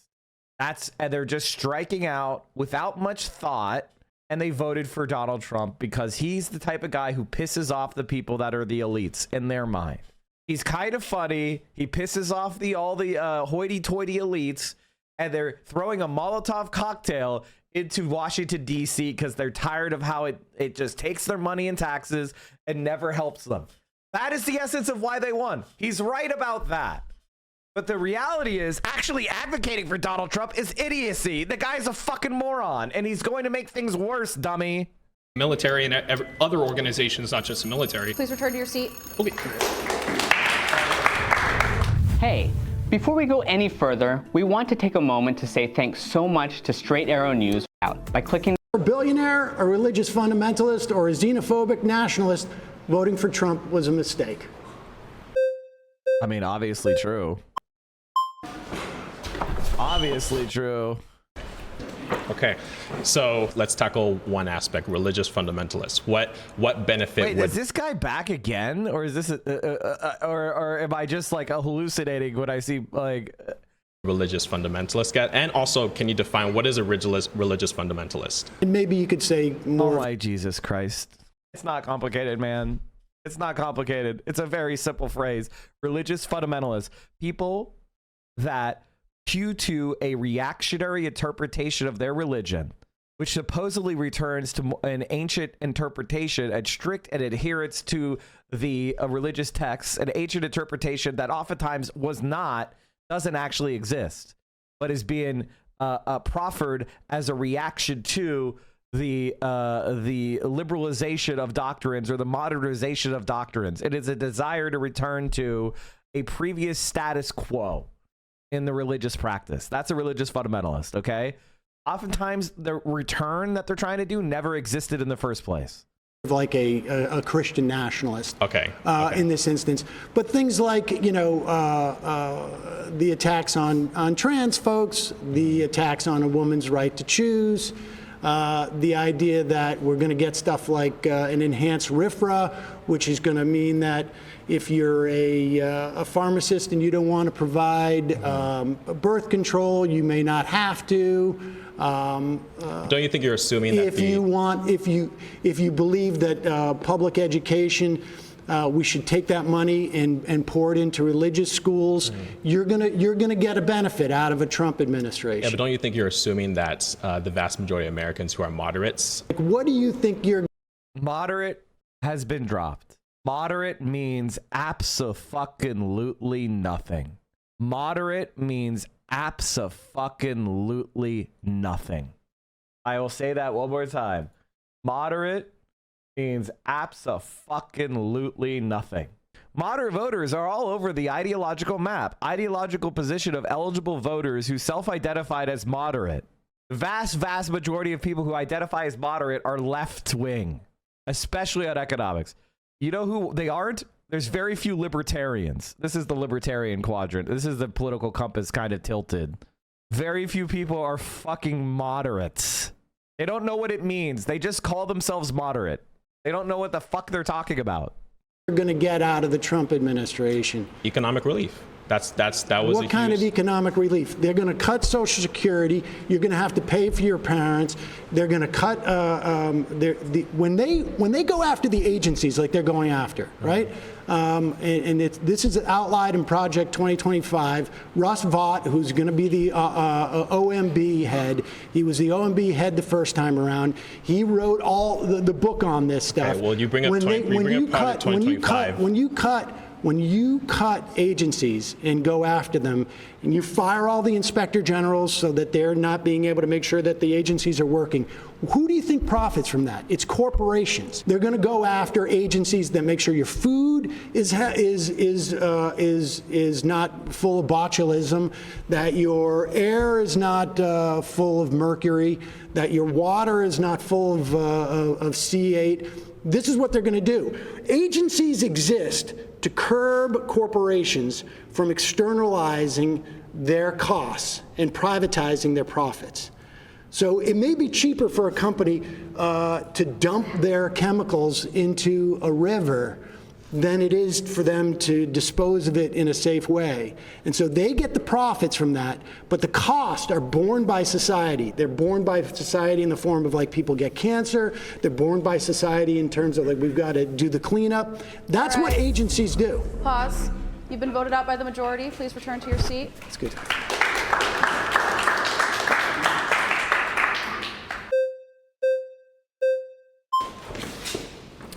Hey. It's nice to meet you. Nice to meet you. Okay, so I would like to touch on the religious fundamentalist aspect. Yeah. Are you an atheist? I'm a Reformed Jew. I don't have a strong belief in the existence of God, but I don't think that religion in and of itself is bad. Okay, so what's wrong with religious fundamentalists? So like when you said trans rights and women's rights or something like that? Well, the problem I have with religious fundamentalists, and really more, I guess it's really theocrats, is that they want to impose their morality that comes from their religion on the rest of us, and I don't. But morality, from your view, is going to be a preference, right? It's not morality; it's a preference. So morality without a foundation is going to reduce you to a preference. Well, I have a foundation for my morality. Which is what? It's a humanist vision of what basically creates as little suffering as possible for as many people. Okay, so you're like a consequentialist? Utilitarian? I don't really bother myself with being a consequentialist or a utilitarian. It's always going to reduce you to a preference. So if you say that killing is wrong and I say it's right, you would really have no contention with that. Well, no, I don't base my understanding of civil society on religion. And so we have a civil society. Okay. We have laws that we have decided as a society in a democratic way. And for some people, it's okay for it to be informed by their religion. That's okay. Okay, perfect. So if tomorrow society comes together and we say, hey, trans folks don't deserve rights, you would be okay with that? No, I would be against it, but I mean it would be. It would be morally right under your view. Not morally right. No. I'm not talking about morals. Okay, here. so here's where I'm getting to, right? Religious foundations provide an ethical framework for one to live their life off. Why one religion over another, right? Like why one arbitrary religion over another? And by the way, you use the example of killing. You can't be serious with Christian religion and saying killing is bad, right? Or Judaism and saying killing is bad. Like, what are you talking about? So I don't, this is you're just arbitrarily picking a religion because that's the one you were born into. It just so happened that you were lucky. I believe you can have an ethical framework without religion. And if we take the leftist view to its logical tail end, to its extreme view, you have low reproductive birth rates. You have a reproductive. What the fuck? The reproduction is lowest in Western countries. What are you talking about? Also, there's... What are you talking about, man? It's a problem of industrial capitalism that creates low birth rates. Dead end, so 2 men together can't reproduce unless they have to take from a healthy straight couple. Religion provides this foundation where What you are do. you talking about? First of all, that's a technological engineering problem, right? Like, we could create artificial wombs, we could create surrogacy, we could create all sorts of ways of having people reproduce. I mean, honestly, we're working on putting genetic information from a sperm into an egg, like getting a donor egg and then taking out the genetic information from the donor egg and creating an egg using the genetic information of a man, and then you could have a man fertilize another man's egg. Like, there's all sorts of shit that we could do scientifically. This is not a fact of the universe. This is a biological contingency. What are you talking about? And by the way, a human being born of such a procedure would be just as valid as one from, sex. You prioritize the nuclear family. So do you have a problem with gay people being married? It's not that I have a problem. I just don't see a justification for why they ought to be gay outside of it just feels good. Can you give me another justification for it? Well, I think maybe that's the way they were born. Okay, what about pedophiles? Are they born that way? They may be, yeah. Okay, so should we let a pedophile off the hook since they were born that way? No, I think we as a society has decided... Should implement duties to prevent them from acting on that innate urge, correct? Well, I think between... Well, first of all, I don't know that pedophiles are born that way, number one. Number two, even if they weren't, it would be a violation of the consent of a child, because a child can't consent to sex. The 2 adults can feel romantic and familial love to each other, dedicate each other, they could love each other because they could consent. Like, pedophiles can't have a consensual relationship with a child. And yes, this is the world. We live in the world of creating expectations of behavior. Like, this is what society is good. This is what makes society. Thank you, Vio. You gave me some oatmeal chat. Thanks, Vio. This is just like, it's like he's scared of the responsibility of trying to form society. Like, he doesn't trust himself. He started licking his lips when he talked about pedophiles. I don't know. That's pretty weird. He doesn't trust himself with consent. He doesn't trust himself with the responsibility of trying to find a just outcome. Consenting adults, it's a different thing than... Okay, so you're okay with a 45-year-old dad with a 19-year-old daughter as well? Incest? No. If they consent, you're okay with that? No, I think society has also determined that it's not beneficial. Right, there's duties and obligations that... Okay, the reason why you don't have a daughter with father is called power dynamics, you dumb fuck.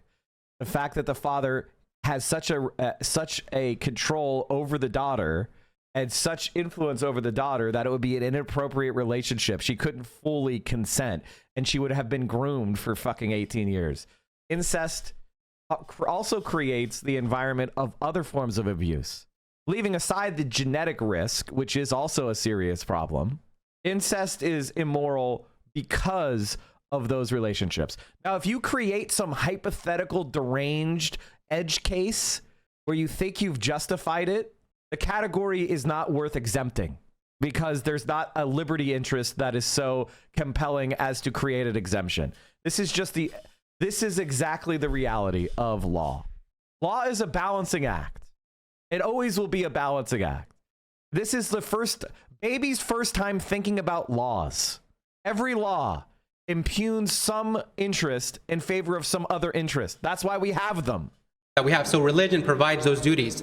Life isn't about freedom and exercising what you want. I mean, well, you want to impose your religious doctrine on me, and I don't want that. You just admitted we need duties. We have responsibility as a society to keep us functioning, to keep us thriving. Your leftist view, the liberal view, doesn't provide anything besides it just makes me feel good. Religion does. So what's your argument? Well, first of all, I am not. First of all, that's not even true. Also, feel good can mean all sorts of things. God, this guy's so fucking stupid. Honest to God, I want this guy to go take some philosophy classes. Like, I think this guy could really, really use them because he's been miseducated. I think legitimately having some where he's not watching YouTube videos but actually has to read some books would do this guy some good. He memorized some like Christian apologia, and that's where his intellectual curiosity ended. And honest to God, like if he thinks that we haven't figured out how to argue against incest, this must be a Destiny viewer. What's my argument as to why I don't want you have no your contention. religion to? Well, because first of all, I don't think that you have the right to corner what God is telling us is right or wrong. And there are differences between religions.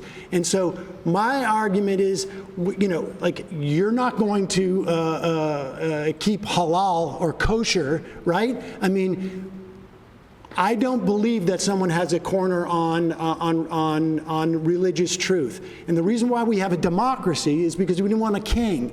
And the kings came from the idea that their God said that they're the ones who's supposed to be king. And so we can disagree on this. I don't want to live in a country that is ruled by religious fundamentalism. And if I do, you have no issue with that. And no. And this is why I say under Trump, yes, you have won. Yes. You have a Only bunch male of Christian. and female. You're right. You have a Christian nationalist, Yes, and which is necessary. And so I concede the point that under Trump, your Christian nationalism has gained an advantage under this. Sorry, we're going to have more kids. We're going to have less abortions. We're going to have more family. We're going to have stable family households. Sorry about better education. People, gay people should be outlawed. They should be straight. They should be straight. Women should be secondary to their husbands. Women should submit to the husbands. Women that doesn't mean they are slaves. Right, it doesn't mean they are slaves. It means they are protected. Okay, let me ask you then. Let me ask you. No. Should women be drafted? Should women be drafted? Listen, I think if they're equal, should they be drafted? I think this is the vision that you have, and I think Trump supports it. Yes. I think the Christian nationalists he has throughout his government are all going to work towards your vision. Yes. And my hope is that when people look at this, they say, hey, wait a second. I don't want my life to be dictated by the notion of a Christian nationalist prescription. Now, you may win out. I mean, certainly, like if you look at a country like Iran, they have a theocracy there, and that. And apparently that's good for them if they want it. My final point is whenever I don't want to live in a My final point is whenever we see people live out Christian values to its full extent, we see a great society. When we see people deviate from that, that's where all the problems arise. All right, I think you are at home in the Trump. Trump Thank you very much. You've been voted out. Please return to your seat.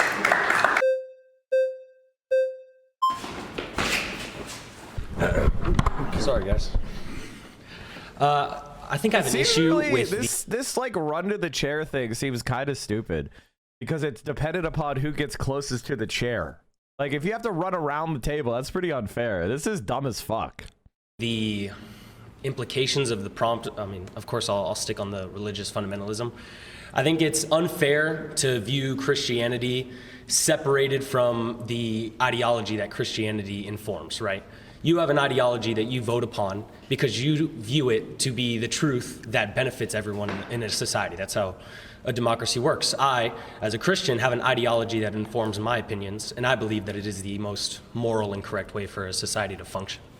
So I think if we put religious fundamentalism in a box where you say any moral implications that I draw from this, religion is unable to be voted upon, unable to be pushed onto you because simply it's a religion, is unfair to view it that way.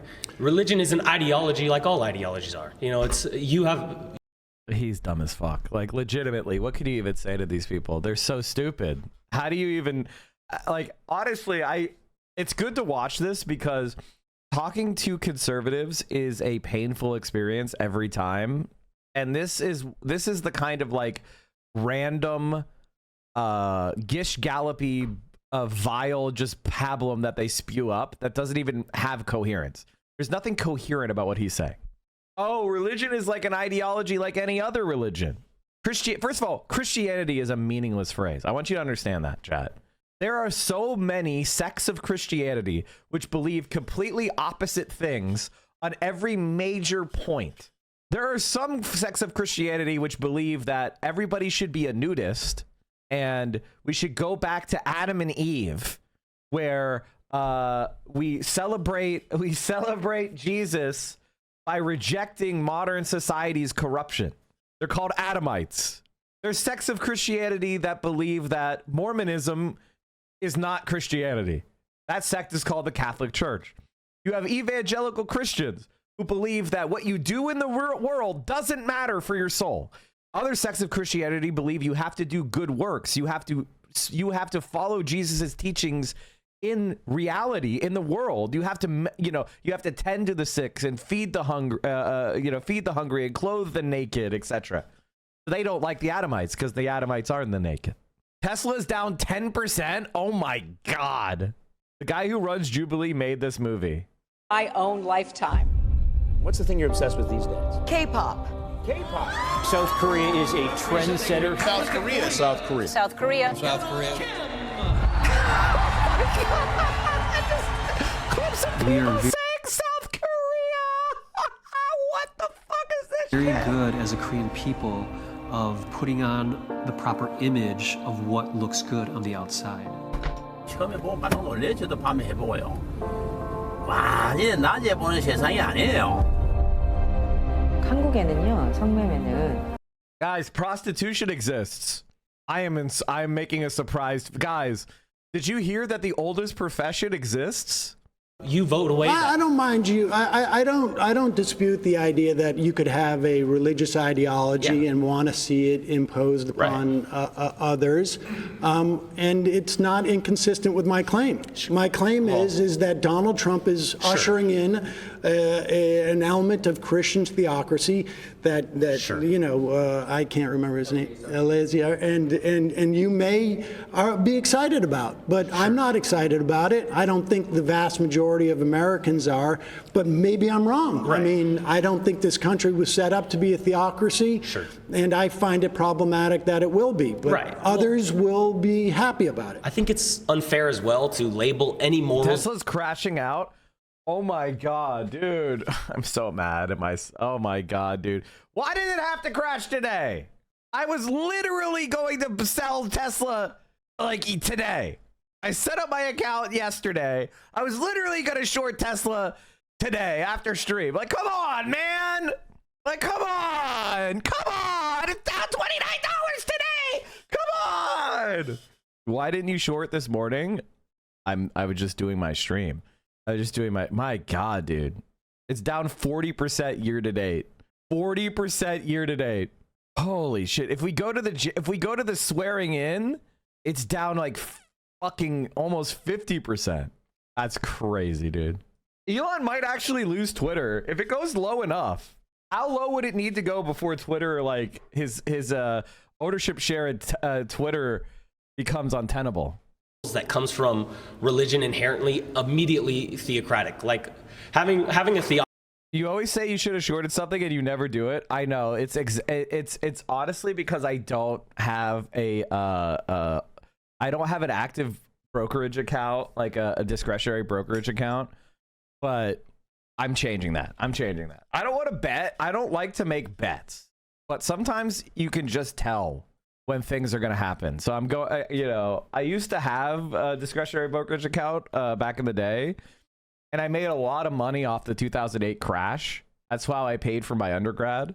And I'm feeling like I shorted Goldman Sachs, but I was broke basically. I didn't have any more money because I was like doing leftist shit. But using the same excuse that's years ago, I know. I literally opened an account yesterday. I literally did it. I did it. So I'm gonna figure something out. Theocracy is something different than having. I think love thy neighbor is a good precept, and I don't know that we should necessarily legislate it, but I think it's a good precept. Cool. I think there are things from religion that are good. Yeah. I interviewed Desmond Tutu years ago, who said that religion can be. Is like a knife. It can be used to spread butter, or it could be used to stab people. Sure. But that doesn't mean that I want religious doctrine to be the same as the law of the land. We have a democracy, and it was founded on trying to get out from some type of like religious oppression, which means one religion shouldn't dominate in this country. That's my sense. Yeah, and I see that, but I think I have an issue with where you would perceive religious doctrine is derived from, right? A guy doesn't at least in Christianity, a guy doesn't go in a room and come out and say that he is a secret message from God that everyone now has to follow. Religious doctrine is ruled over, it's reasoned over, the same way any ideology is discovered. I'm not talking about the validity of religious doctrine. Right. I'm talking about religious doctrine supplanting democracy in civil society. And I'm saying that religious doctrine is democratic inherently, and in the way that you. Well, I mean, look, we can have a debate as to whether or not women should be subservient to men. Right. I don't think they should be, and in a democracy, I don't think it's healthy. Right, but when you said earlier with him that someone shouldn't have I don't know the exact word, like a chokehold on what is, religious truth and what isn't religious truth, that's not how religious truth itself works, and that's not how religious truth is. That's what you guys want. You want to impose your religious belief in this kind of like bastardized version of conservative Christianity, which doesn't even mean anything, right? Is conservative Christianity Baptist, or is conservative Christianity Southern Baptist, or is it Catholic? Like, what is it? They believe different things, dummy. So which version of Christianity are we picking as the version of Christianity? Like you are trying to pretend like there's some sort of universal religious truths, and there aren't. They don't agree on shit. Hindus don't eat cows. Muslims and Jews don't eat pork. Like, what do you want? Like, what religion are we going to follow and why? American Christianity seems to be genuinely satanic. It is. It's the Antichrist. Southern Baptism is the anti-Christian religion. All the Southern Baptists want to do is destroy humanity. It is a seriously, they want, okay, the reason why we have so much problems with Israel, let's be honest, okay? Let's be honest for a second. It isn't Jewish conspiracy. It is Southern evangelical Christians are trying to force Jews back to Israel so that they can have the apocalypse. That's what they're trying to do. They're trying to get Jews back to Israel to rebuild the temple so there'll be an apocalypse, so they could go and be raptured. This is literally what they believe. They're trying to cause global thermonuclear war. Not enough people talk about this, but this is the reality. Southern Baptist Christians, Southern evangelicals are trying to cause the world apocalypse. That's why the United States of America needs to be disarmed. That's why the United States of America needs to be contained. If you're a European and you don't know this, you are fucking up.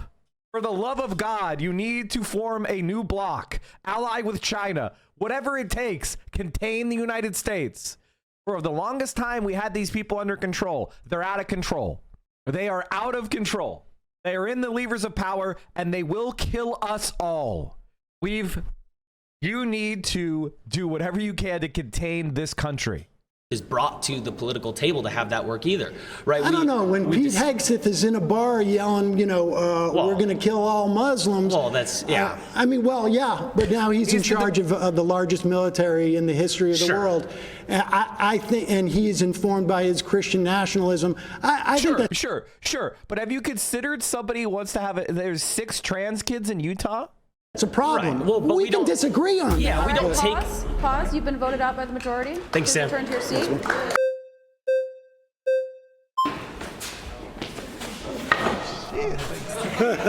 Okay, so Eleazar mentioned his views on gay marriage, and I saw that you believe that essentially conservatives don't believe that gay marriage should be allowed. I want to ask everybody in this room, is there any law or legislation that Donald Trump has passed to prohibit same-sex marriage in the last 4 years? Okay. Is there anyone in here who would potentially oppose 2 people kissing in public that are of the same sex? You could raise your hand if you want. Yes, in public. Yeah, but this is also, by the way, this is also a bunch of young people. This isn't conservative. This isn't a representative of conservatives as a whole. Why is this guy back? There's 20 people here. Why is this guy back again? Can we get somebody else to speak? In public. No law against it. Just your own opinion. Okay, so these are all people's opinions, right? The same way you have your opinions about Christians is the same way these people are allowed. No, I don't have a problem with Christians. Well, you do not believe that theology should be at its We should not have a theocracy. Correct. And so what I'm saying... That's not an opposition to Christianity, you dumb, innumerate, illiterate fuck.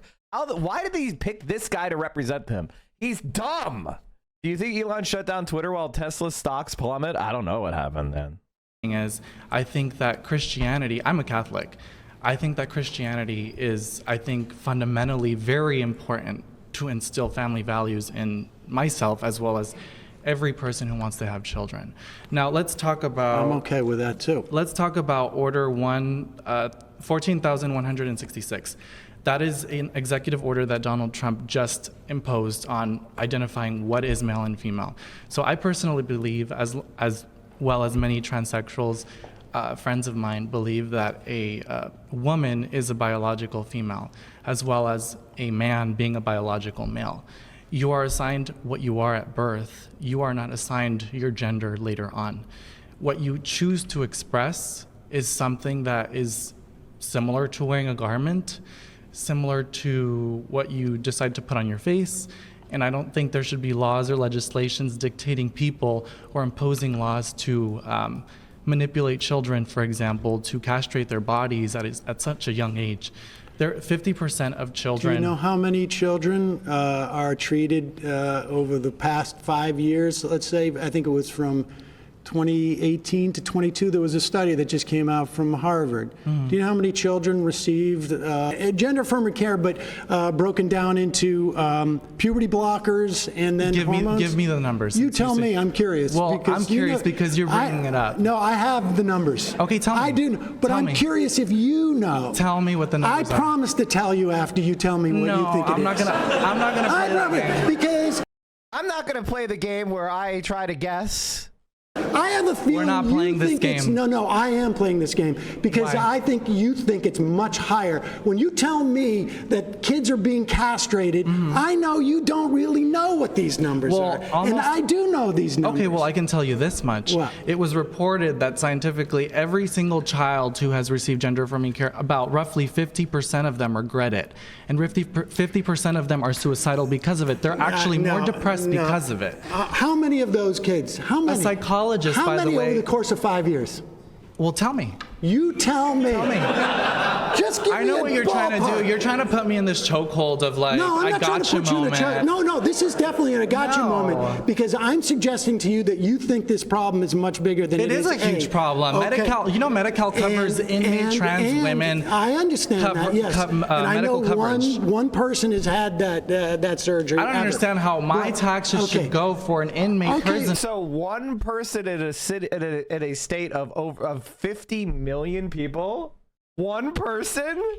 I'm sorry, 40 million people. A state with 40 million people, one person, and I'm supposed to care? Meanwhile, you're fucking destroying Social Security, which keeps 3/4 of fucking old people out of poverty.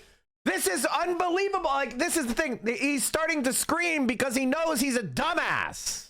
Who wants to transition? Well, I think because we got to do health care for prisoners, and you don't consider it real health care. But Gavin Newsom has imposed $2.6 billion in 900 kids over 5 years. That is a lot of children. Puberty blockers. That is a lot of children. 900 kids over 547 just passed, including gender identity. Gender identity to. You got to make this guy stop talking. The thing is, if I were Sam Seder, like Sam is doing some bangers here, but the guy's talking over him. So here's what I would suggest if I was Sam. If I was Sam, I would say, hey, I'm going to give you 30 seconds and then I'm going to respond. If you interrupt me, I'm going to replace those glasses of yours. You look like the fucking secretary from Ghostbusters. So just sit down, shut the fuck up, and we'll both get our points out. Allow children to be separated from their parents just due to not affirming their gender identity. But here's the point. Listen, Trump how is he hurting these people? He just rescinded the ability of the Labor Bureau. Oh, there's the fact check. It said data compiled by Reuters and the health technology company Komodo found that from 2017 to 2021, 4,780 adolescents started puberty blockers and had a gender dysphoria diagnosis. A new study from the Journal of the American Medical Association of Pediatrics found that only 0.1% of young patients in the study were transgender and prescribed puberty blockers or hormone therapy. It basically is a microscopic population. It's a microscopic population. Our study found that overall, very few TGD youth access gender-affirming care, which was surprisingly low given that over 3% of high school youth identify as transgender. Among those who do, the timing of care aligns with the standards outlined by the World Professional Association for Transgender Health, the Endocrine Society, and the American Academy of Pediatrics. And the number one people that use puberty blockers were trans men. A 2024 study led by researchers at Harvard Chan School and Harvard Pilgrim Healthcare Institute documented the rarity of gender-affirming surgeries among adolescents. Very little is known about hormone use among transgender and gender-diverse adolescents. The researchers analyzed private insurance claims data from 2018 to 2022, representing more than 5.1 million young patients ages 8 to 17. They identified transgender or gender-diverse patients based on gender-related diagnoses and then checked if they had received puberty blockers or gender-affirming hormones. They calculated the rate of adolescents who are TGD and receiving this care per 100,000 privately insured adolescents according to age and sex assigned at birth. The study found that less than 0.1% of minors with private insurance are TGD and receive puberty blockers or gender-affirming hormone treatment. No TGD patients under 12 were prescribed gender-affirming hormones. None. No children under 12. Not one. Not one. So in other words, we're talking about a couple hundred teenagers. Use of puberty blockers and gender-affirming hormones was more common among TGD adolescents assigned female sex at birth than those assigned male sex at birth. So in other words, you know, men in women's sports is basically zero nationwide. See, but if you're a liberal, you need to go after these. You need to go after these couple hundred kids. And people want to talk about this shit. People want to talk about this shit. And yet there is example after example. A couple hundred children over a decade who are adolescents. There isn't example after example, you dumb fuck. There isn't. That's why you don't bring them up, you dumbass piece of shit. How is he hurting these people? He just rescinded the ability of the Labor Bureau to investigate discrimination in workplace. Are you for trans people being discriminated in workplace? They're never being discriminated. Are you for trans people being discriminated with housing? I'm very passionate about that question, and can I answer it? Mm-hmm. Okay, so I believe that affirmative action should be... It's not affirmative action. Oh, then what is it? It's anti-discrimination. It's not saying that you have to hire trans people. It's saying you can't fire someone when you find out they're trans. Okay, well, hold on a minute. So when you hire someone or when you interview someone, for example, you are supposed to interview them based on their knowledge and their work ethic, not based on sex. I'm not saying affirmative not based action. On their sexual This orientation. guy is like, again, this is actually one of the crises that you do face in political discussions, which is that a lot of people are just really, really stupid, right? So when you're making some sort of sophisticated argument, you're already losing the majority of people right off the bat. The moment you're going beyond like one or two sentences, you've lost the majority of people. And it's not because they're not capable of understanding. They just are not educated or expected to care, because that's our system does not require, our citizens to actually be intelligent political actors. It's not that they can't. It's that they just aren't. To fire them if you find out they're trans. If you need to, then you should. If you need to, then you should. So we have a disagreement. I don't believe people should be discriminated against. Pause. And that's not discrimination. It's based on your knowledge. If you fire someone for being trans, that's discriminating against them for being trans. If you fire someone for being black, that's because you're discriminating against them for being black. What are you talking about? What you sleep with, not who you sleep with.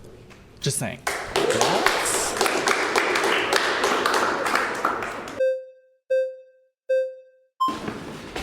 Oh, thank God. Hi. We have somebody else than those two dumb fucks. So I actually think that this liberal world order needs to be thrown away completely. Oh, you're a woman in spaghetti straps. You're a woman in spaghetti straps. You have a nose piercing. I legitimately, it's so funny to listen to conservatives. You are the physical embodiment of liberal cosmopolitanism. Are you a virgin? And I think Christian nationalism would be a good alternative. What we're seeing right now is just congratulations. And thank you. And yeah, I think what we're seeing right now Amish ass motherfucker.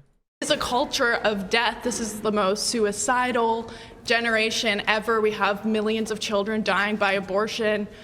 People aren't even reproducing. We don't even have like a. Should we mandate people reproduce? No, I don't think we need to mandate. We can just stop them from killing their kids. You want to outlaw abortion? Yes. Yes. I mean, we have a fundamental disagreement on this, and my claim was that if you voted for Trump, it would be to your benefit if you want to outlaw abortion. I think it would benefit. He said, unless you're a billionaire, a fundamentalist, or a xenophobic nationalist, voting for Trump was a mistake. And she's saying, no, being a religious fundamentalist is good. The premise is, like, of course, like, what? They're too stupid to understand the premise. Everyone.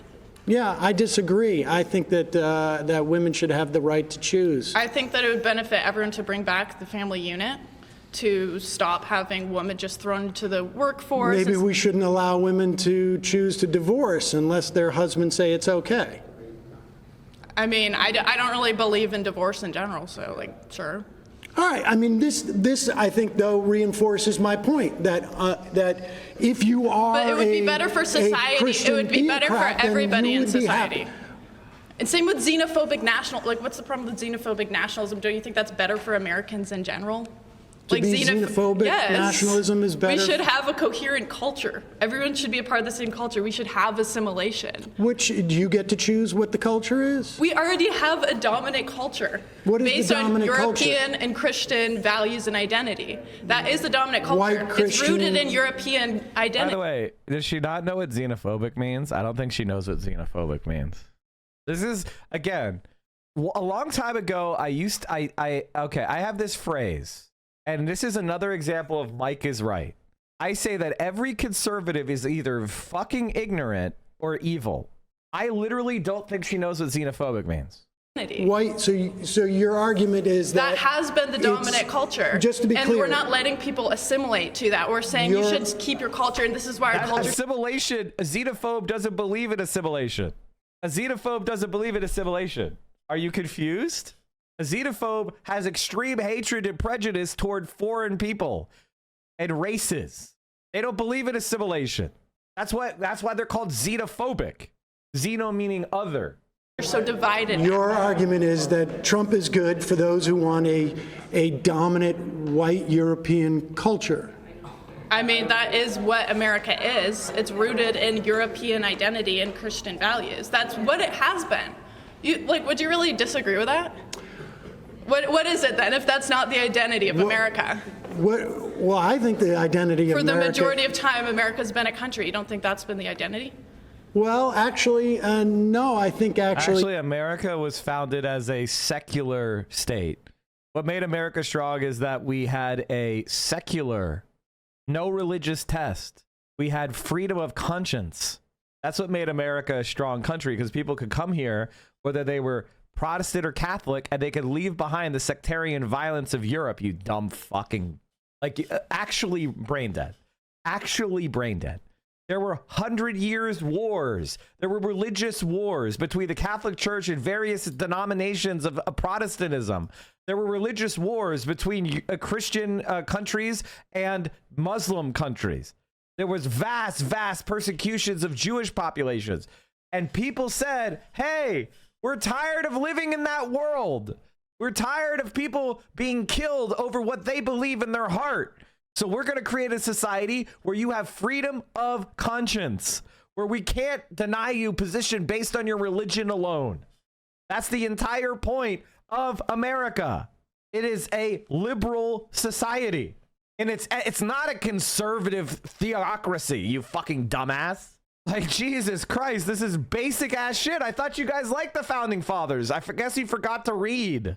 The identity of America has been, for better or for worse, a melting pot in that regard. Yeah, maybe since the 1960s. Even then, This is one of the things that kind of is funny, because it's like America has a melting pot of Catholics, of Germans, of Irish, of Italians, of Scots and Brits, and Frenchmen, and all sorts of waves of European immigrants from Scandinavia. Have you ever been to Minnesota?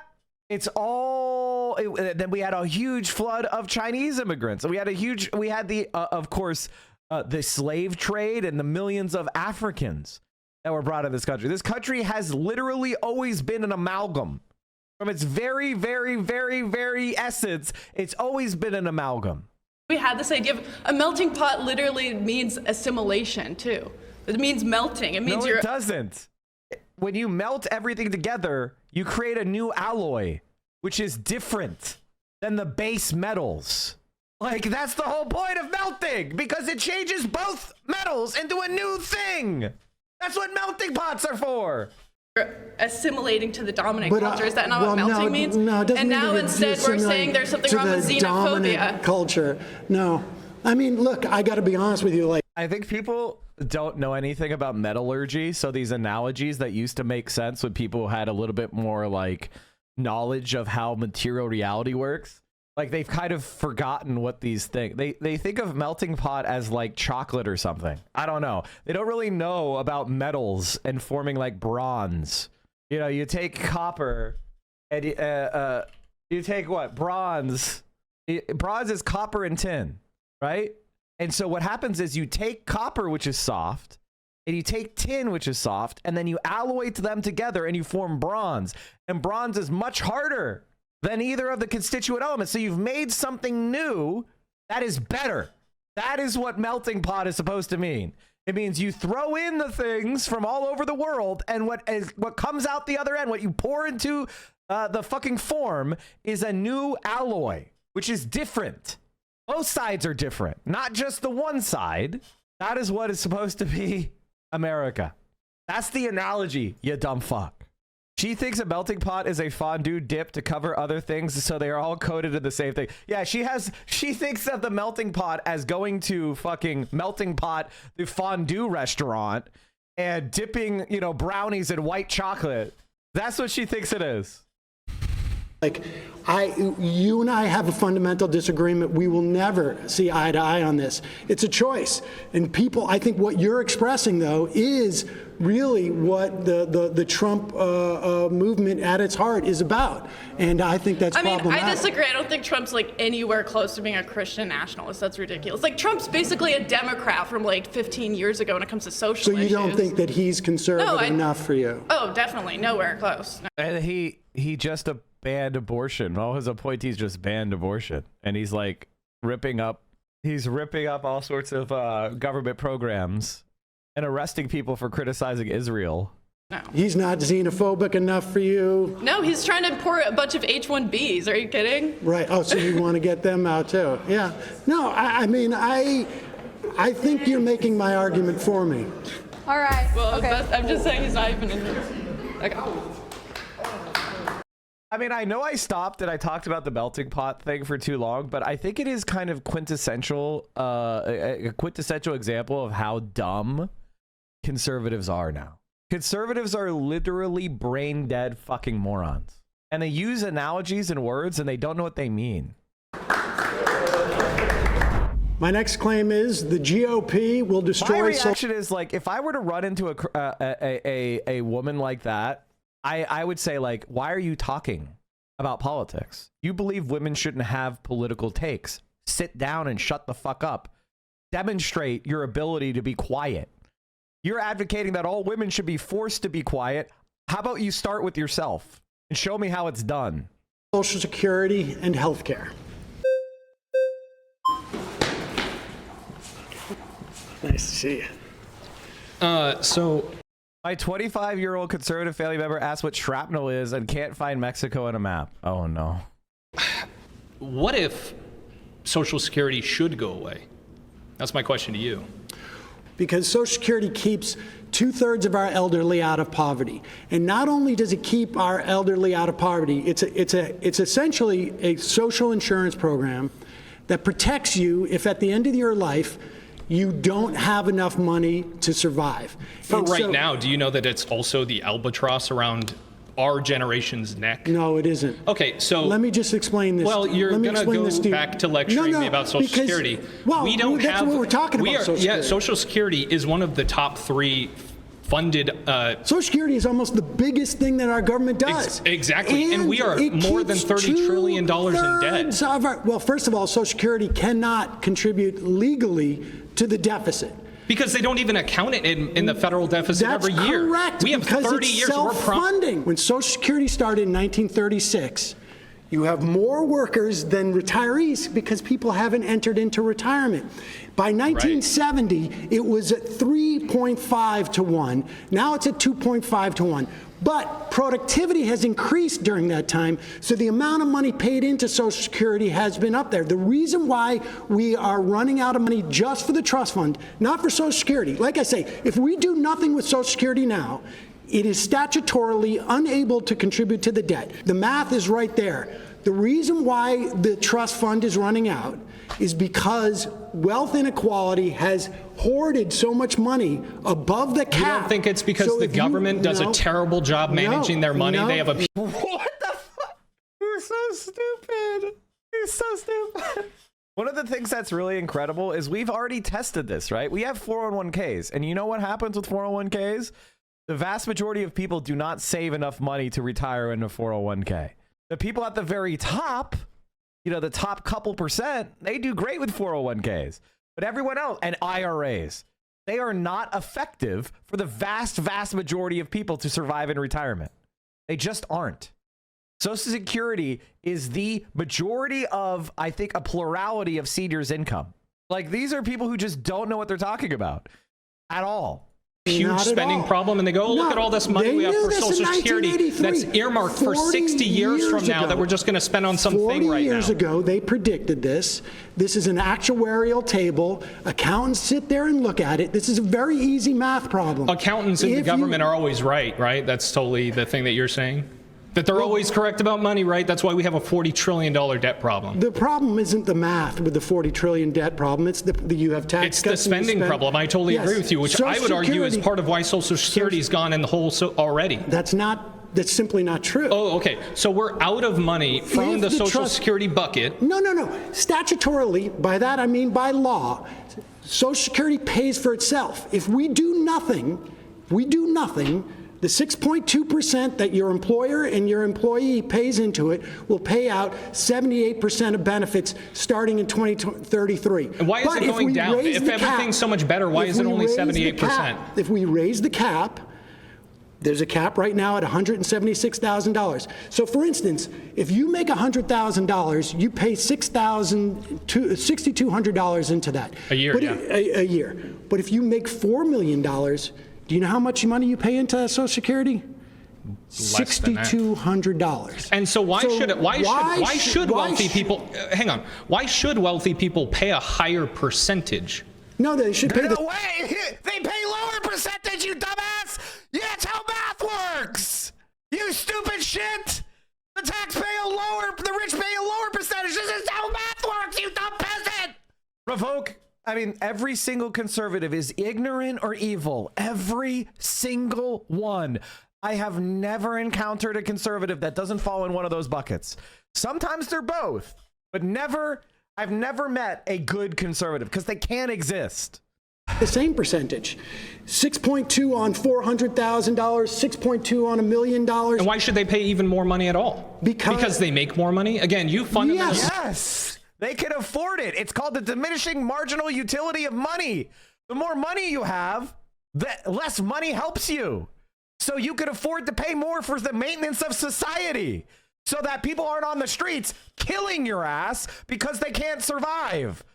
You want to have a stable society? Then you need to provide for people in that society. If a large group of people are sitting there dispossessed, they're going to pick up weapons and start killing your ass. That's called a revolution. That's why they provide Social Security, because they're trying to prevent people from standing up and killing the rich. Let's be honest. And why do they deserve it? Because rich people become rich by exploiting others. Rich people do not become rich by the sweat of their own brow. It's because they own capital and they take the wages doesn't cover the profit that the worker generates. So society has this productivity and we give the ownership to the rich who own the means of production. That's capitalism. Well, to have a society that's functioning, you need redistribution or else what? They're going to kill your ass. Everybody understands this.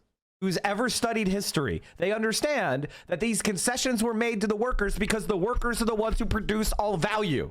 And diminishing marginal utility of money, it means that if I have $1 billion, another dollar going to me doesn't change my fucking life at all. I don't even notice it. But if you give that dollar to somebody who's broke on the street, that might get them a food to survive to the next day. So when you're thinking of where should we raise money for the necessary functions of maintenance of society, you should go to people who have a lot of it because they're going to miss it the least. It's not complicated at all. It's very straightforward and economically based. You fundamentally have this idea that because somebody, you have an idea that because 13%, somebody makes more money, that's fundamentally wrong. Right? No, I don't think it's fundamentally wrong. I think that they should pay more taxes into it. Now, I do think as a society, we should not allow billionaires. So, for instance, they can pay more taxes generally, but why should they? The highest tax rate was and the greatest expansion of our economy. Hang on, in this does a country? Billionaire get more money from Social Security if they went to go take it than I would? No, of course not. So why should they pay more? I'll tell you why. Because it is a social insurance program that keeps you from being in poverty when you're a senior. And the reason why I think billionaires should pay more taxes than other people, even a higher percentage, is because it works better for society. The greatest expansion we've had in this country in terms of economics and the least amount of wealth disparity was in the 40s and 50s and 60s in this country. Do you know what the top marginal rate was? It was high. Do you know what it was? I don't know the exact number, but if you 90%. Made over $470,000 in 1955, every dollar you would make above that was taxed at 90%. So I have a question. 90 cents on every dollar was taxed above 470. So if we had in today's dollars, which is wild, by the way. But it's also the greatest expansion we had of the economy. Yeah, you can expand for a time, and then you see places. You see like Nordic countries that were like, oh, let's tax the hell out of our rich people, right? And then they go, whoops, we messed up. We can't actually live off of our terrible. We basically are able to live off our economic boom that they had between like the 40s and the 90s, and then we have to revert all of that because we made a terrible choice and we were able to have a party for 50 years. What the fuck is he talking about? They continue to have the highest human development in the world. What the fuck are you talking about? And also, conservatives winning an election because of the Great Recession and then doing some cutting of some benefits is not the same thing as, oh, we're going to stop doing Nordic stuff. Like, what are you talking about? Until we realized we ran through all the money that capitalism got us. So let me ask you real quick. What? So the Nordics have, Norway has a multi-trillion-dollar surplus. What are you talking about? They have a sovereign wealth fund. They have government-owned enterprise that owns trillions of dollars. They don't have debt in Norway. They have trillions of dollars saved. What are you talking about? They have $1.738 trillion saved. The government pension fund of Norway is the sovereign wealth fund collective owned by the government of Norway. It consists of two entirely separate sovereign wealth funds, the Government Pension Fund Global and the Government Pension Fund Norway. As of March 2025, it had $1.738 trillion in assets and held on average 1.5% of all of the world's listed companies, making it the largest single sovereign wealth fund in terms of total assets under management. This translates to $325,000 per Norwegian citizen. It also holds portfolios of real estate and fixed income investments. Many companies are excluded by the fund on ethical grounds. So in Norway, they have $325,000 saved for every Norwegian citizen. And he says it doesn't work, ladies and gentlemen. The average person, right?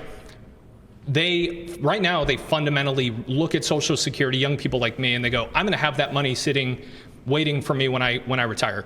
Since your opinion is whatever works best for the average person is better, wouldn't you rather shift towards something that I would agree with, which is getting people that are 19, 20 years old into funding their own retirement rather than relying on other people to fund it for them? Like the 401k.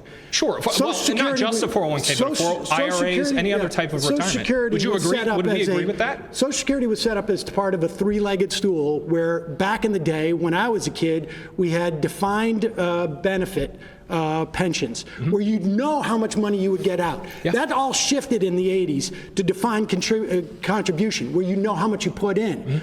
The 401k started during that Reagan era. It has been a disaster because the fact of the matter, for better or for worse, people just don't save in the way that you're talking about. Why? It would be nice if they could. If the government were changing the mindset and actually pushing that culture. Does this guy have a job? Let me see the 401k. Let me see his 401k. We'll shift towards, we're not just going to hand you money when you're 65. You have to plan for it right now. We've had a 40-year experiment with that. You paid it. You paid the money in. It's not handing you money. It's you paid money in to fund the old people when you were working, and now you get the money when you're done. It's not handing. It's called society. It's sort of like when we give a child a bottle, we don't say, why are we giving you that milk for free? You don't deserve your mother's milk. Get a job. We do it because we realize that's how society needs to function. It's a deal we all make with each other. What are you talking about? The government affecting the cultural mindset, and it failed. We've had a 40-year experiment of everybody. You know what my parents say? Do you know what grandparents say? They go, well, I'm just waiting for my social security check to come in, rather than I have $800,000 waiting for me because I thought about it when I was 19 and 20. For $800,000 isn't enough to survive. Are you dumb? Are you actually dumb? I didn't have this grab bag of money waiting for me. You're assuming that By the way, do you understand that the value of a Social Security, like, does he understand how much it's actually worth? Does he understand how much money you actually get? I try and tell my kids. So we agree. We should get rid of Social Security and phase it out. Well, no. So we should phase out. How would you listen to this idea? You phase out Social Security to where people who have 5 years left before they retire get 100% of the benefits, and then people like me who have 40 years until we retire, I'm not going to get it. I have to. I'm going to get screwed either way. No, you really think I'm going to get Social Security someday? I guarantee you, at the very least, you're going to get 78% of your benefits. That's awesome. I'll get $9,000 a year. That's great. That's what he thinks it is. It's $5,108 a month. If this guy's such a fucking baller, this year the max benefit is $5,108 a month. If you're such a baller and if you're always maxing out your Social Security, like, what are you talking about? If you make $170,000 a year and you always pay your max benefit and you wait till age 70 to retire, you get $5,108 a year. And it's going to go up every year. It goes up. And that's leaving aside any other money you save, any other pension you have. $9,000 a year. That's insane. I think the minimum, what's the minimum benefit? Like, if you retire, if you take full retirement benefits at age 67, it's $1,000 per month. Like, it's something like that. Calling for our government to increase the cap, in fact, get rid of the cap, then your grandkids will get Social Security. I would much rather, and again, maybe we'll just disagree, but I would much rather result to, hey, 20-year-olds, please save for your own retirement, invest for your own retirement, because the government is bad at dealing with money. And what happens Don't rely if they on them. What happens if what? What happens if those 20-year-olds don't listen to you? The same thing that happens if a 20-year-old just doesn't go and get a job because I tell them to. No. They're going to have a problem, but that's not my fault. No, I got news for you. It's not your fault, but there used to be in New York City 30,000 people sleeping on the Bowery. No one in this room was alive before Social Security. We've all lived under this, just like the and it income has tax. Been the most successful government program in the history of our government. Things that are successful don't just start to die out and end up in the dying out. It's the grab bag of money, the massive excess that was there in the early years because of the 42-to-1 beneficiary. There wasn't a massive excess in 1936. 42-to-1 is a massive excess. There weren't that many people. people who had entered into the Social Security program. And the fact that in 1970 it was 3.5 workers to 1. Now it's 2.5, but productivity has increased it. I've told you why the Social Security Trust Fund is running out. It is because of wealth disparity.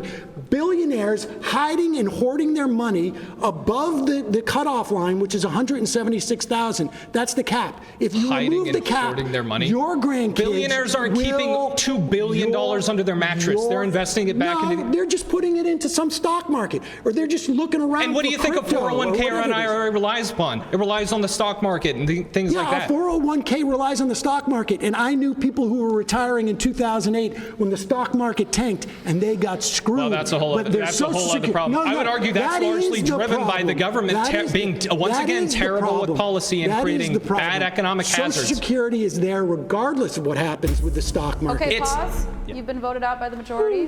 Please return to your seat. I wouldn't shake any of their hands. Micah. Hey, Micah. Good to meet Sam. you. Nice to meet you.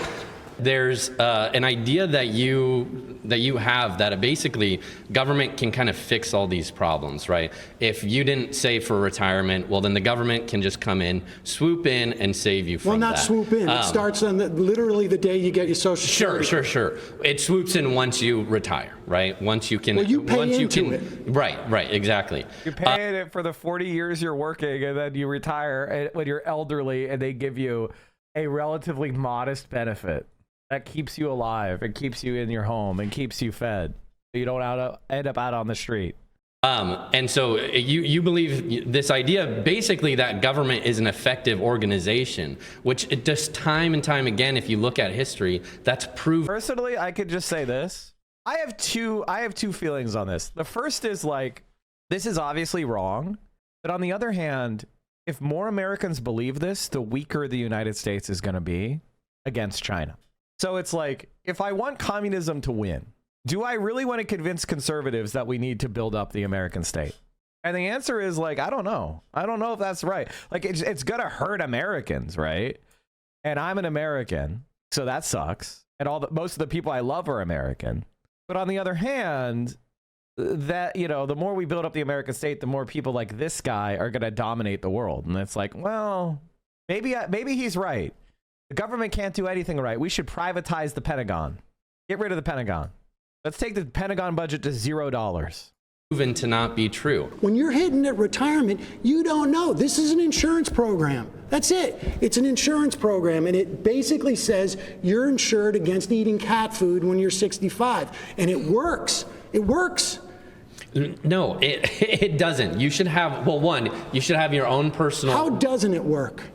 How doesn't it work? Yeah. Well, I mean, we've already discussed the details of how it is just completely failing as a program. Like, well, how is it failing? Because I'm not going to receive any Social Security I've already benefit. told you right now. I know. Yes, you were. Well, by the way, this propaganda where it's like, I'm not going to get it. I'm not going to get it. That was spread by people who wanted to steal your money, bitch. You are going to get it. Unless people like you succeeded destroying the program and revoking it. So let's assume that you did get it.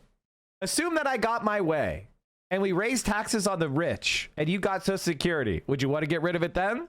Instead of assuming that you succeed and you ruin one of the most important programs that we've ever had, let's assume that we succeed.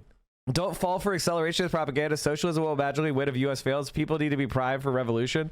I'm not saying that we're going to revolutionize America. I'm saying the American superstructure will collapse. Therefore, who's going to take the mantle of capitalist oppression worldwide? There isn't anybody. Therefore, what becomes the most powerful state in the world? Communist China. 1,000 flowers are going to bloom. It isn't about Americans getting socialism. I'm saying that we're going to lift the American boot off the necks of Latin America, of Africa, of the Middle East, of Southeast Asia, and we'll see what happens. I'm not going to rehash out that debate. Well, the main issue. The numbers. You've just been told. By the way, chat, let's bring in some real numbers. According to U.S. Census Bureau data, in 2017, 49% of Americans aged 55 to 66 had no personal retirement savings. So in other words, half of all people nearing retirement age hadn't any money. So if it wasn't for Social Security, they would have nothing for retirement. Nothing at all. The savings shortfall is no surprise to Teresa Giliarducci. We did it. Giliarducci, an economist at the New School in New York. Teresa Giliarducci. She has long predicted that the shift to 401ks would leave vast numbers of Americans without enough money to retire on, reducing many of them to poverty, or forcing them to continue working into their late 60s and beyond. That so many people still do not have 401ks or find themselves like Jen Forbes in such tenuous circumstances when they do is proof that she refers to this 40-year experiment with do-it-yourself pensions has been an utter failure. So if you get rid of Social Security, half of seniors will have nothing and they will die.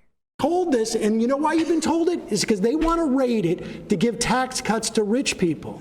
That's why. So are you saying there are the Trump tax cuts were only for rich people? You're saying No, I'm not saying they're only for rich people. Oh, okay. Then how could rich people benefited more from it than low-income people? And I would say, what do you mean benefited more from that? Because we already went over the percentage numbers, and we know that's not true. They don't need the money as much, and they don't need it. What are you talking about? These rich people are the people that are investing in smaller businesses. These are the people that are giving other people jobs to allow them to provide for their family. Okay, pause. Hey, go for it.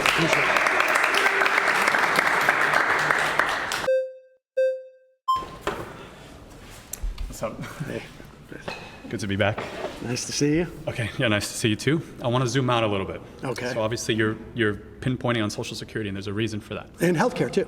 Oh, okay, but Social Security is the program that you're very concerned about, and that Medicare. I'd love a Medicare for all program, but go ahead. Yeah, so I think the reason you're focusing in on Social Security precisely is because Social Security is the most successful in a shadow of social welfare programs and government spending. That it's like the Democrats. It's also the biggest bucket of money. It is the biggest bucket, but the Democrats have these social programs and this deficit spending, and it just never ends. It's never enough money. So you're focusing on Social Security because it is the one successful child, but you're ignoring all the social welfare state that we've become. Social Security and Medicare and Medicaid make up the majority. Over like a right. So 70% of our federal spending is mandatory. And that, you're right. It's Social Security, Medicare, Medicaid, interest on debt. 8% of we're paying for that. So the Democrats run on this. Essentially, they want a welfare state. So yes, Social Security might help a lot of people, but it's like we're closer to a welfare state than we've ever been. 38% of the GDP in the U.S. is government spending. That's the highest since World War II. So us conservatives, we're trying to tell you, like, you guys are fiscally really irresponsible. So are you worried about the tax cuts and what that does to the debt and deficit? The tax cuts increased revenue. No. Yes. I want to tell you about Kansas. Okay, tell me about Kansas. Sam Brown back in 2012 brought in Arthur Laffer. You know the Laffer curve, right? That's the argument that if you cut taxes, you're going to get more revenue. That's exactly what happened. Kansas. No, that's exactly what happened to TCJ. It destroyed Kansas. Kansas enacted tax and spending cuts in 2012 and 2013. Brownback argued that this fiscal potion would generate an explosion of economic growth, but overall growth and job creation in Kansas underperformed both the national economy and neighboring states. Oops. And revenue did not go up. Just by 2016, the Republican legislature raised taxes again. They destroyed their education system. Reality is against you, my friend. Look up Kansas. The numbers during say the Trump administration, they sent Sam Brown back. They made him the ambassador to faith because they didn't want this guy around because it was a disaster. If you want to tax the rich, you should vote Republican because they pay more in taxes under. Like, does this guy actually, like, do you see what I mean about dumb versus evil? Like, I don't think this guy actually believes this, but he pretends to believe it. Republican, it was the same as Reagan. It was the same as Trump.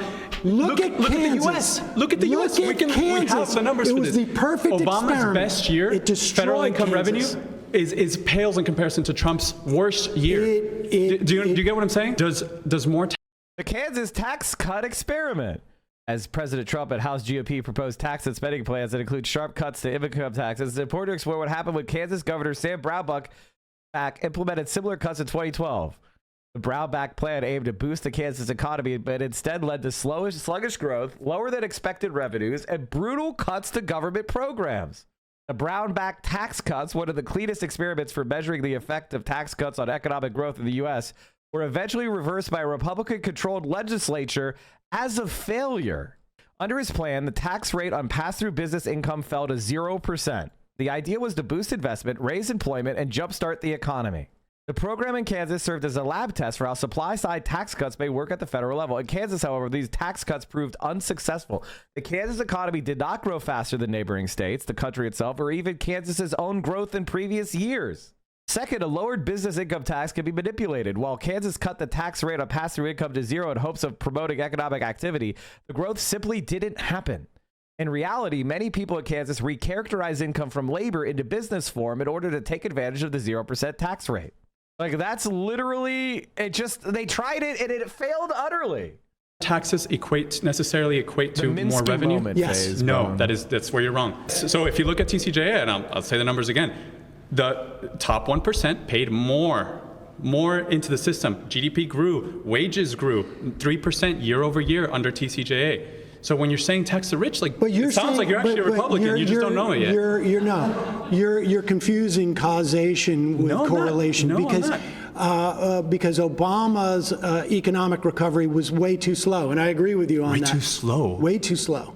When you have tons of stimulus, what you're doing is you're creating the Great Depression for the bottom 90%. All the assets inflate. So who does that benefit? Your policies benefit the 1%. Inflation disproportionately benefits the 1%. It's an immoral tax on the poor.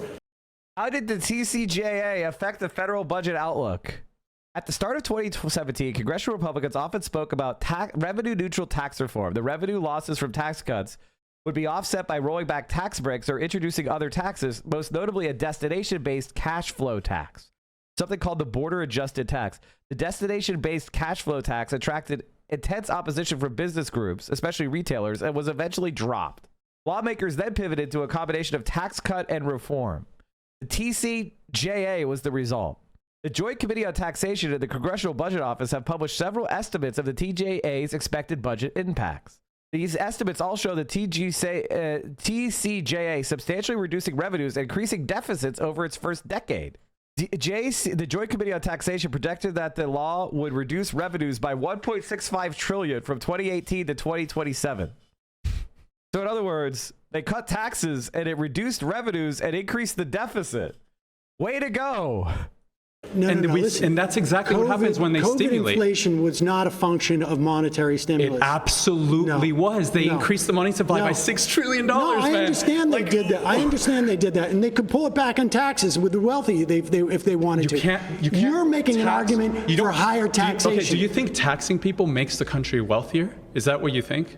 Does it make the country wealthier? Do taxes make us wealthy? Is that government increasing taxes? Are we now more wealthy? Do you think that the only way you create wealth is by producing? You said the money supply expanding was bad. Now you're saying the money supply contracting is bad. Which is it? I don't think you understand things. I don't think you are understanding what you're trying to say. The money supply expanding caused these problems. Taxation is the way to contract it, thereby alleviating those problems. So you want to expand the money supply, but then also not, like, it doesn't even make sense. Like, again, he's just saying shit. If you tax and spend, government stimulus can, yes, increase GDP, of course. Is GDP wealth? Is GDP wealth? If we import 10 million immigrants and our GDP goes up, are we now wealthier? If the housing That's how you measure wealth. If you have 10 million more workers and they're doing 10 million more jobs, then you have a lot more wealth. That's what wealth is.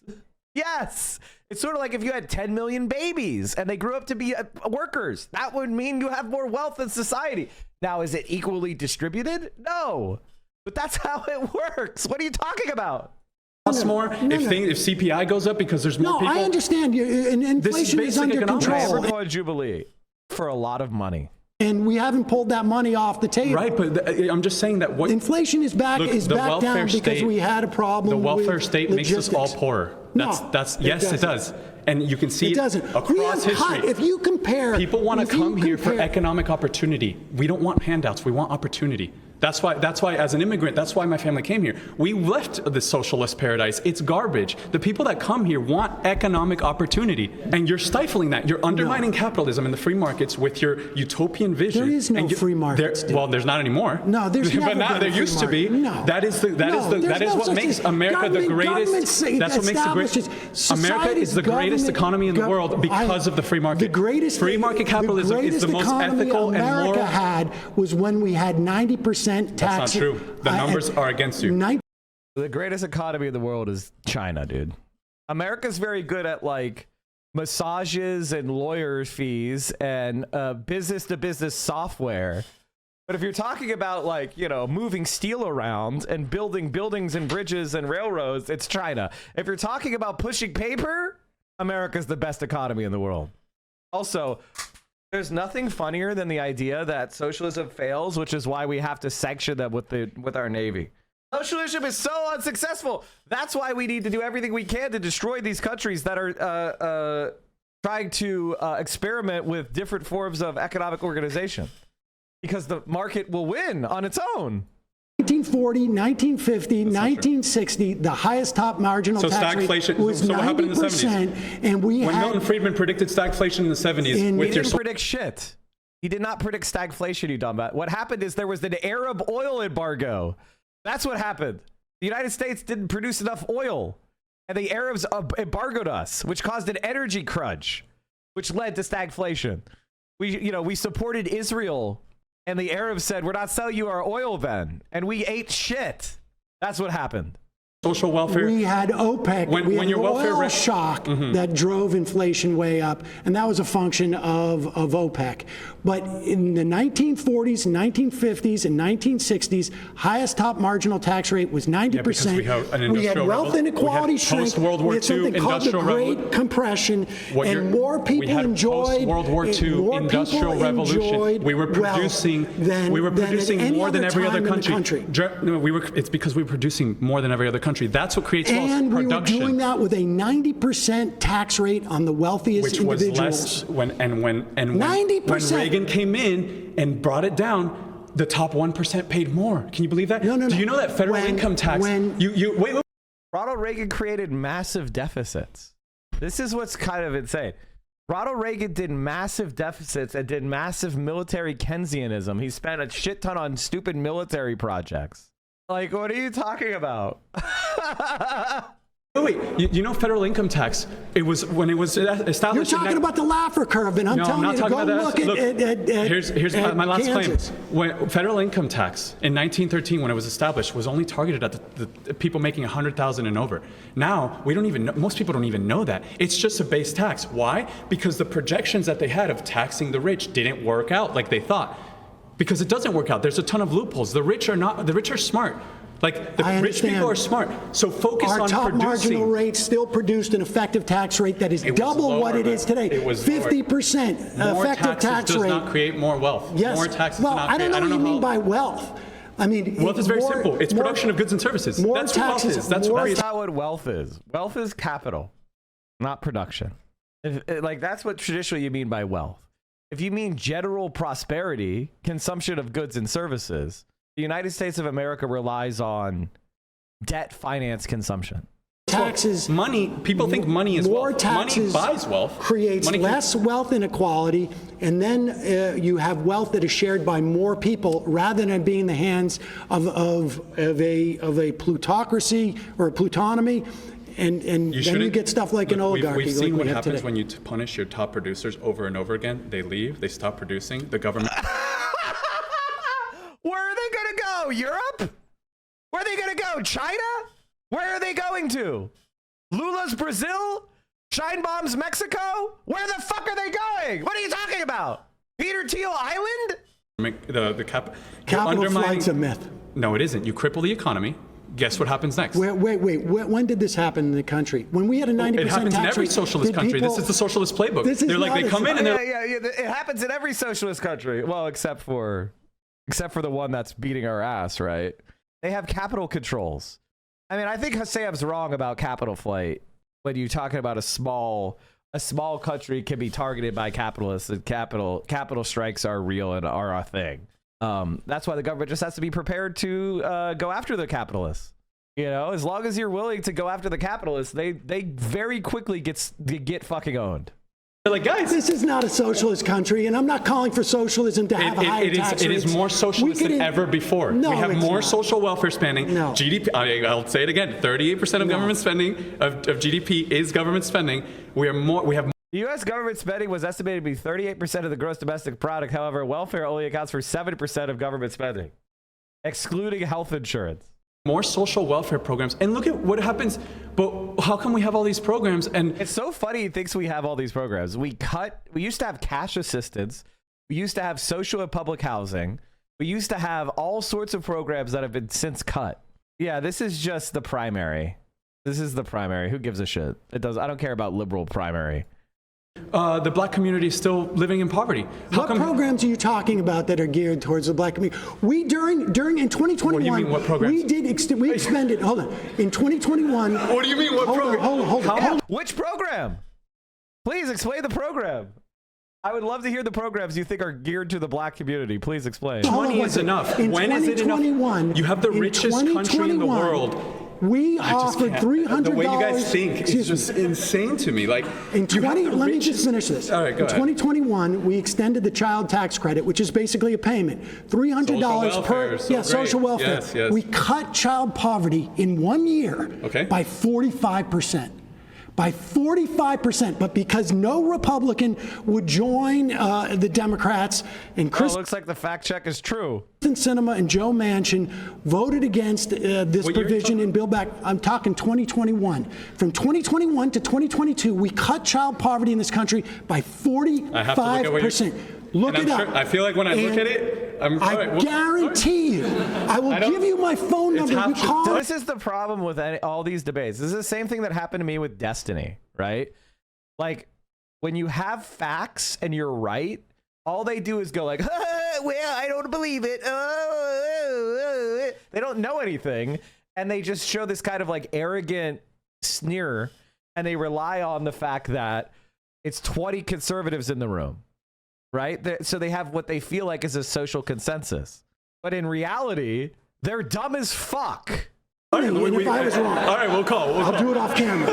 And you will see that we cut child poverty in a year by 45%. I'll look into your claim. All right, guys. All right. Anyway, we'll talk after the show. Shut the fuck up. By the way, anybody, in case you're not getting it, everybody who's in here wants to be a conservative influencer. They're not persuadable, all right? They're just people that are desperate for clout, and they want to be a conservative influencer because that's the world we live in now. So my feeling about conservative influencers is they are the lowest form of life on the planet, and they're the most dishonest people on the planet because nothing can ever change their mind.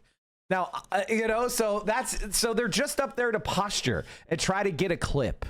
That's it. That's all they're there for. My next claim is Trump's policies make the rich richer and the working class poorer.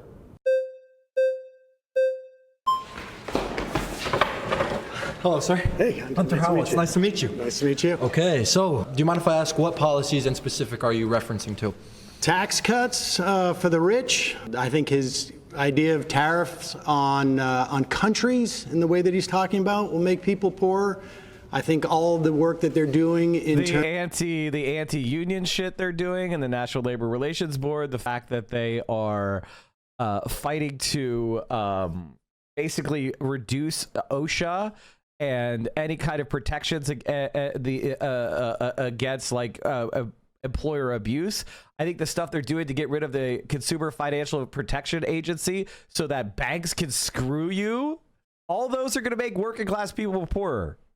In terms of attacking the government agencies will make people poorer because, when you get agencies that are supposed to protect us from corporate interests, they will externalize their costs, those corporations, instead of actually assuming themselves. So their profits are made on the backs of all of us, whether it's our health, our protection from consumer rights, worker rights.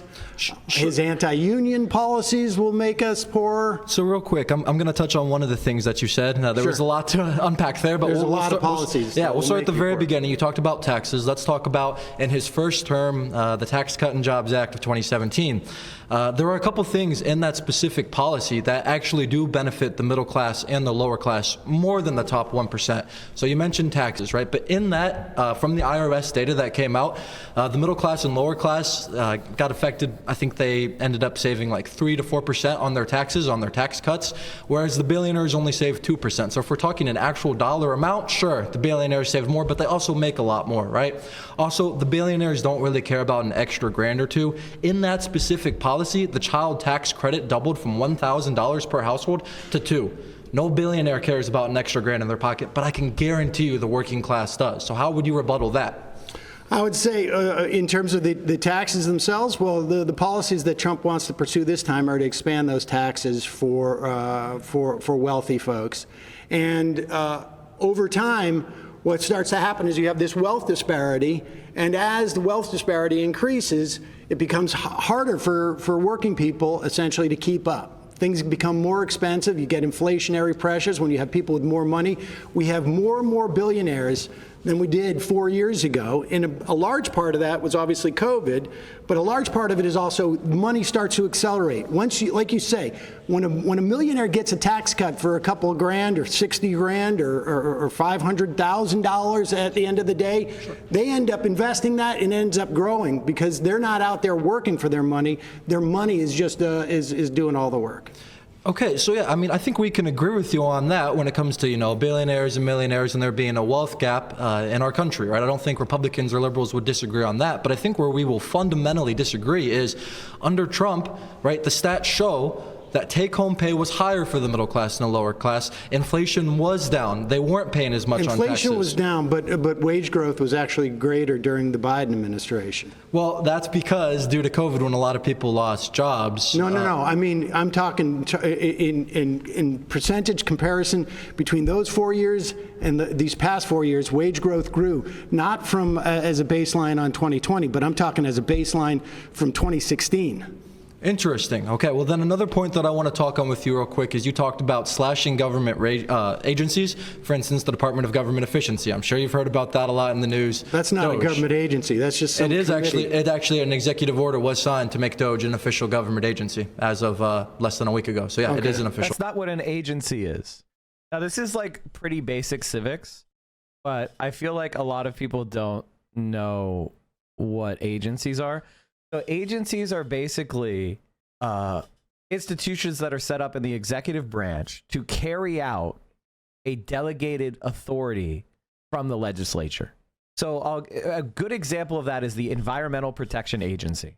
Congress recognized that they lack the scientific expertise to be able to evaluate chemicals and industrial effluviants and pollution and air quality. And so they created an agency called the Environmental Protection Agency, and they would have a leader appointed by the president called the EPA administrator, and they would hire subject matter experts to develop rules that would have the force of law to protect the environment according to the mandate that they were granted by the legislative branch. So it's a kind of a melding of executive and legislative authority in a delegated bureaucratic agency, because Congress recognizes that they don't have the expertise to know what level of lead should be in your water or what level of pollution is tolerable in the air or how you should distribute, So they create this. That's what an agency is. The president just saying, I want these bunch of guys to exist and signing an executive order is not an agency. Government agency. So obviously we're talking about money. Which is not a full government agency. President Trump recognized an existing group within the executive office of the president to form DOJ, which has team members working with agency heads. Want people to be able to afford a house. We want them to be able to afford to raise a family, right? As a young man myself, I want to be able to grow up in America and be able to afford food one day, right? I mean, I can't now, but continue that. And at the way things are going, it's unsustainable for people on the left, people on the right, people in the middle. So we have to come to a common ground on how to fix that.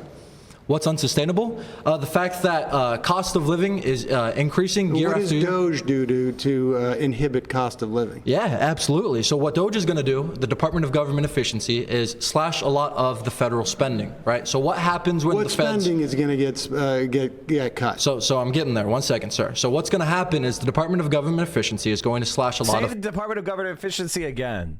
You can just say right? You don't have to say that whole fucking dumb acronym out loud again. You could just say if you need some time to think. I would honestly prefer you say than Department of Government Efficiency again.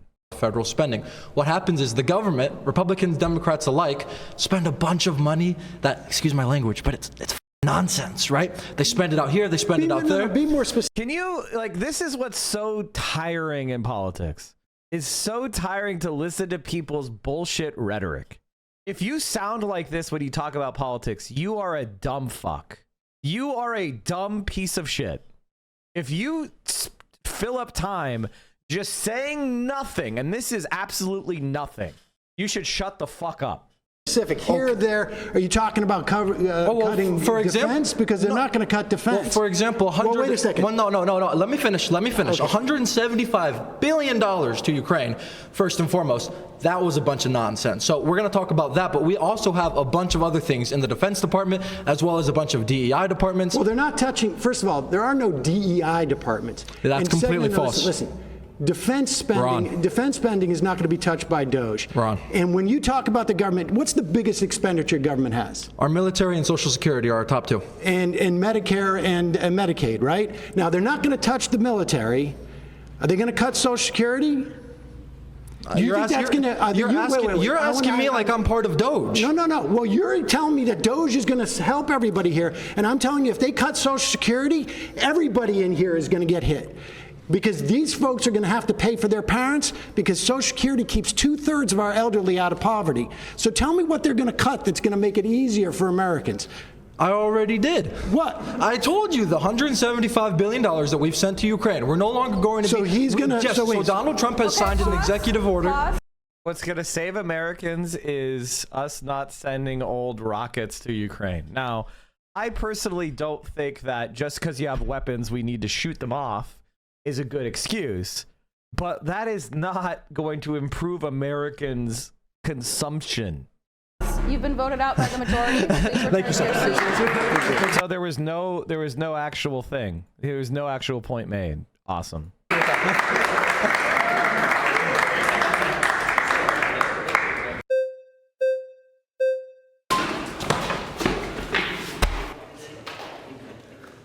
Okay, so why did we see a higher increase in the top 1% paying as part of federal income revenue under TCJA?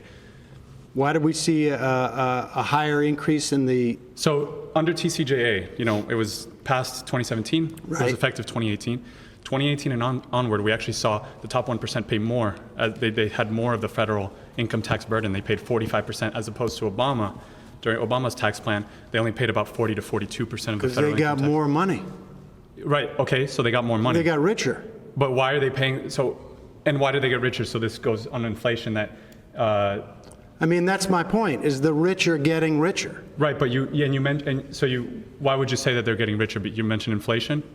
No, they're not, I think that the inflation, to the extent that there was money that wasn't a function of logistics and other problems that we had during COVID, the rich got richer. Not all inflation is a function of monetary inflation. That's true, but when we look at COVID and we can see that they increased the money supply by 40%, they added $6 trillion, and you have a Federal Reserve System that's doing quantitative easing. And Trump did that. Trump did almost all of that. What are you talking about? That was a bipartisan reaction to the pandemic. And it was necessary to avoid, mass catastrophic collapse of consumption and societal breakdown. And pumping stimulus into the economy, you can attribute that to left-wing policy. The entire Federal Reserve System is Keynesian economics. Those are very... No, it's not. The Federal Reserve is not Keynesianism. It's monetarism, which is exactly what Milton Friedman taught, you dumb rat fuck. You don't even know who taught what. You don't even know what taught what. Milton Friedman was a monetarist. Why are you nodding yes? left-wing. Well, I can tell you this: inflation went up in. The Federal Reserve ebbs and flows between monetarism and Keynesian economics. No, it doesn't. Keynesian economics is around fiscal outlays. The Fed doesn't do fiscal outlays. It doesn't do fiscal outlays. It just changes. It just affects the monetary supply by changing interest rates. And the only interest rate it can change is the federal funds rate. What are you talking about? Unless you're talking about quantitative easing programs that have to be granted statutorily by the government. Again, but that's not Keynesianism. Somebody save me. Somebody save me. Monetarists believe in controlling the supply of money that flows into the economy by allowing the rest of the market to fix itself. Keynesian economists believe that a troubled economy continues a downward spiral unless an intervention drives consumers to buy more goods and services. Source: Investopedia. Can you imagine? I mean, like, if you don't understand anything about like government policy, do you think reading this means anything to anyone? In Western European countries, the same rates that had stimulus. No, they didn't have the same level of stimulus that we did. No, they did. They absolutely did. They did. You can look at Japan.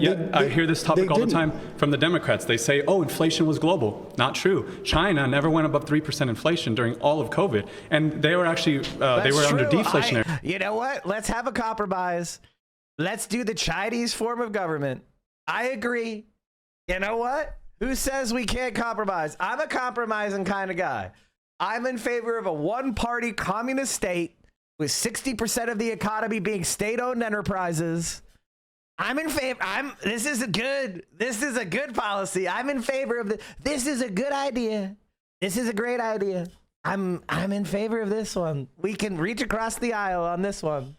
Pressures. Japan, which is part of the G7, was also never had deflationary pressures. They never had inflation increase. The only countries that had inflation increase. In Western Europe, you could see inflation. Well, you could England, Germany, Italy, France. They didn't stimulate as much as we did. It wasn't monetary inflation. If you The inflation rate doubled from early 2020 to early 22 in 37 of 44 countries. In 16 countries, the inflation rate quadrupled. Yeah, no shit. And also, cherry picking two countries, China, which I don't know if you know this, chat. I don't even know if you know this, but they produce all the stuff. So when there is a supply chain crunch that didn't allow ships to sail from China, it resulted in the products remaining in China, meaning that there was more competition. Therefore, they had deflationary pressure because they couldn't export their products. So China, because they produce everything, saw deflation or no inflation. Look at the cost of goods. And China has way too much export compared to internal consumption. I think that China is working on trying to increase their consumption. Actually, their domestic consumption. I don't think it's that China has too little consumption. It's that America has too much in the hands of dumb fucks. Why watch Trump talk in 2 minutes? Doesn't look like we're going to make it in 2 minutes, but if you want to link it to me, you can. Logistics got screwed up because of COVID. So let's look at the reason. All international trade, because we're the world reserve currency, is done in U.S. dollars. Because we experience it, domestic inflation was high. So you're saying our inflation caused higher inflation in Europe? Absolutely, because that's not what economists say. Well, you can look at the facts. International trade is we have dollar-denominated international trade. All international trade is that's why we're the world reserve currency. You guys claim that the U.S. recovered faster than anybody else. It's like, well, it did. It's because we have a privilege of being the world reserve currency, and we export our inflation. Like the strength. We export our inflation. Yeah, and let me explain that. Let me explain that the U.S. dollar is the most safe asset in the world. In times of great crisis and great volatility, like COVID crisis, everybody turns to the dollar. Sure. Many currencies are tied to the dollar. So it's like when you the euro is not tied to the dollar. The euro is not, but international trade. So if the euro actually crashed against the dollar during COVID. The euro used to be above the dollar. That's exactly the point. Is the U.S. stimulated and they had a better economy and that hurt the euro. Clear what your point. My point is that the inflation is caused by left-wing policies, and so inflation was caused by, you're saying, supply shock and pumping trillions of dollars into the economy. Well, first of all, you understand that the Federal Reserve is not part of Biden. Didn't have control over the Federal Reserve. Absolutely not, but the entire Federal Reserve System is left-wing in economic theory. That's the Keynesian economics. It's interventionist economics. It's not. So it's not. Unless you're saying Milton Friedman is left wing. Maybe this guy thinks that. I really think this guy's stupid. Monetarism is mainly associated with the work of Milton Friedman, who was an influential opponent of Keynesian economics, criticizing Keynes' theory of fighting economic downturns using fiscal policy, e.g. government spending. Friedman and Anna Schwartz wrote an influential book, A Monetary History of the United States, and argued that inflation is always and everywhere a monetary phenomenon. You're saying that the more you quantitative stimulate, easing, the more you stimulate. Yeah. Why didn't we get it through QE? We do get it through Why QE. didn't we get inflation during the 2008? Obama years? We did get inflation. We didn't get the wealth gap that you guys attribute. Wait. We absolutely did. What numbers were inflation did we get during the Obama years that were outside of like the 2% sort of Fed target? I don't think it was as high as COVID. COVID hit as high as 9%. No, it wasn't even remotely right, close. But when we look at the effects of compounding inflation. For most of the Obama administration, consumer price inflation hovered at or around 2%. In summer 2011, annual consumer price inflation briefly rose to 3.8%, but by spring 2012, it was back below 2%. There was almost no inflation during the entire Obama administration. What is he talking about? QE 1, 2, and 3 all happened during the Obama years. If your theory was correct, we would have had rampant inflation. In fact, Glenn Beck was talking about how we were going to turn into Weimar Germany, and none of that happened. Here's the factors you're missing. None of it. Here's the factors you're missing. So if you look at what's happening at Western Europe, well, no, listen. We didn't close down the economy. The Biden administration closed down the economy. I understand. No, that was not the entire world. Excuse me. The Biden administration? Yes, they forced mask mandates. They supported Democrats. Wait. They supported Democrat states. Do you states. not remember who was president in the first year of COVID? What? Yeah, it was Trump. I'm not. Right. So I'm not saying Trump had a role in this, but I'm saying. Well, wait a second. By the time in 2021, the economy was opening back up. Yes, the economy. All of what you're talking about. No thanks to the Democrats. Well, okay, the Democrats wanted to keep it closed. Okay, you can talk about hypothetically what the Democrats want, but it's not hypothetically. We can look at mass. We can look at their mandates. We can look at them closing down. The economy closed down in 2020, March of 2020. Well, okay, sure. Donald Trump was president. Pause. You've been voted out by the majority. Please return to your seat.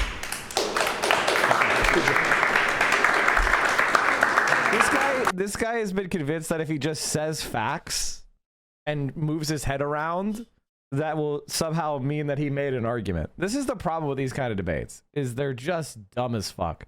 Also, Zoomers are not sending their best. How's it going, sir? Good. How you doing? Sam. Good to meet you. Nice to meet you. When you're talking about like, who's this Amish motherfucker, Mennonite looking motherfucker? His name is Brian. Oh God, dude, this guy has never fucked. This guy has never had sex.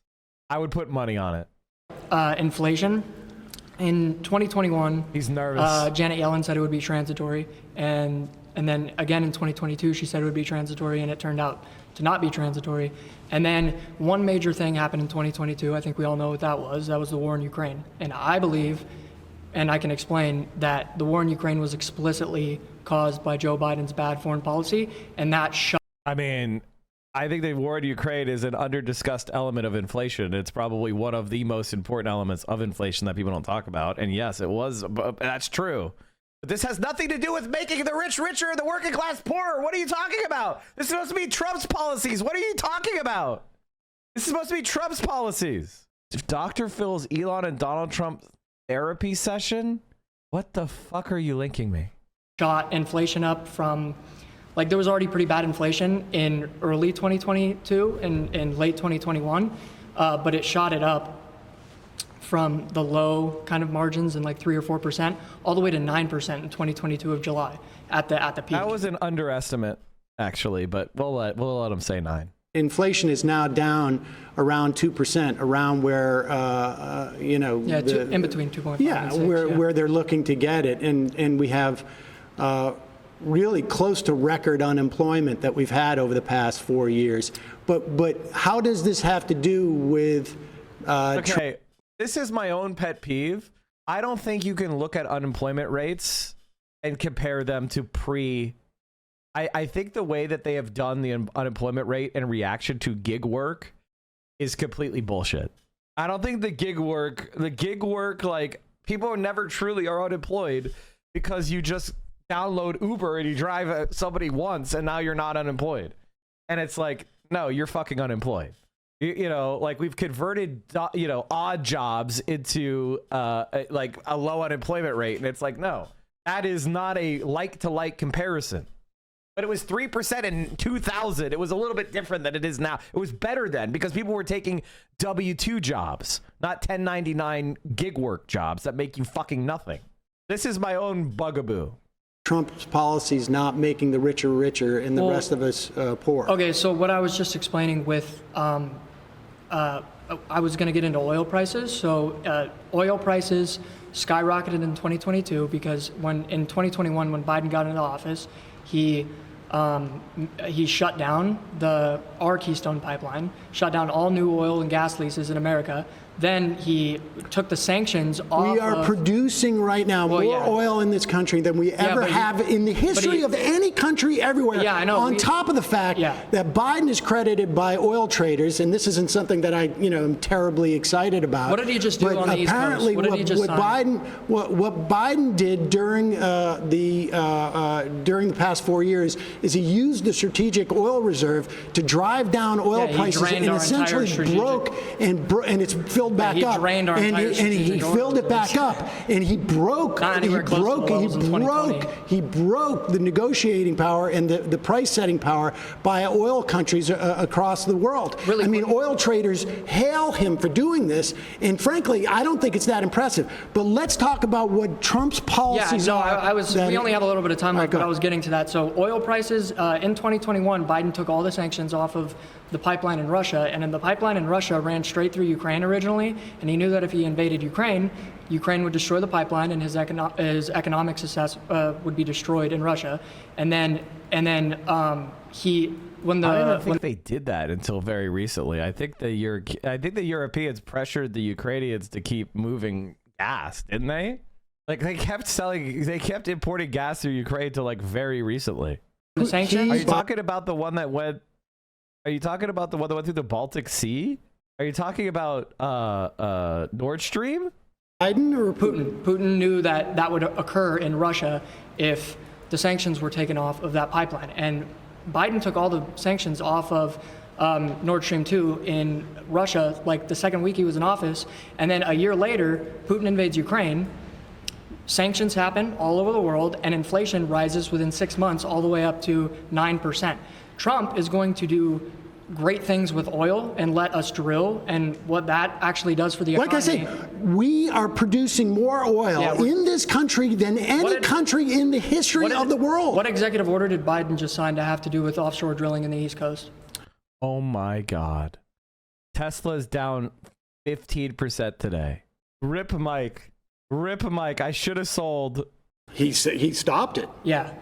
Really dumb idea. We're about to begin a new. So you want to go beyond even the record-breaking thing? Yes, I want to become energy independent. Climate, and that lowers inflation. We're going to sell this oil. Better. We don't use the oil. We sell it. We sell getting money in the pockets of American citizens.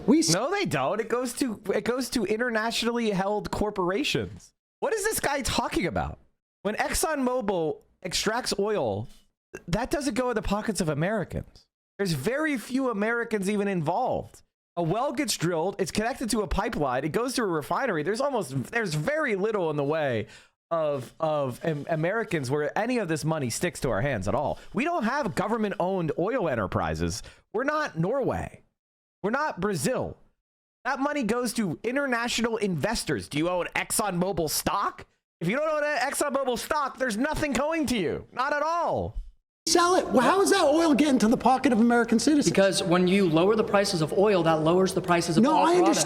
I understand that the inflationary prices effect of energy. But the fact of the matter is, they're just going to sell it. Yeah, we're going to sell it. Yeah, so we're going to. You want to produce even more oil than we are now. Yes. And you don't think climate change is going to impact. No. You don't believe in climate change. Well, that's a whole nother discussion. But no. Well, I mean, it isn't though. It's all related, because if you destroy the climate, then we have other expenses. So if we make $5 billion selling oil, but we do $1 trillion of damage, do you see how we're down $995 billion? So maybe we shouldn't have burned that $5 billion worth of oil.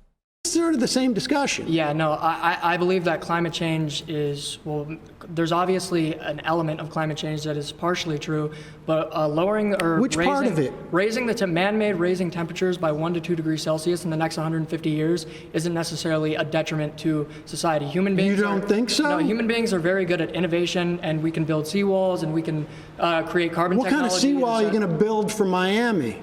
What are you going to do about There's when a we bunch of don't? research When we on get it. I'm talking about the economy right now, which if we get back on topic. All right, guys. Sorry, time's up. I let you Yeah, go no problem. longer.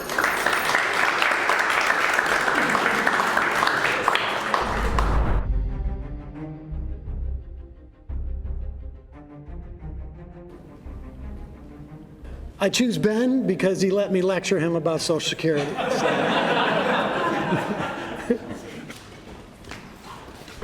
My claim is that abortion is immoral and should not be legal.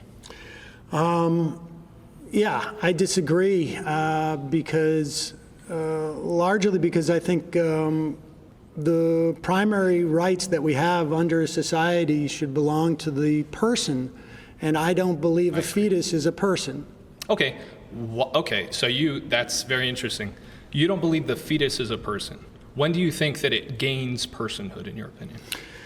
Would you agree it's a human life, at least? Yeah, I guess you could say that. I mean, yes, I think largely, I think that claim is largely like, it's not relevant to the way that I think about it. I think about it in terms of personhood.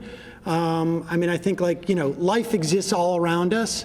And not human, I mean, human life, but not like, there's not. Human life does exist all around us. Like, for example, an in vitro fertilization clinic has a lot of frozen embryos, right? With their own genetic identity. And I think it's a good thing that families all over the world are able to take advantage of that technology and have their own biological children at the expense of fertilized embryos that are not implanted. I'm perfectly comfortable with that. Why? Because fertilized embryos don't have experiences. They don't have personhood. They don't have emotions. They don't have a connection to any other human being other than like a property ownership of the parent, right?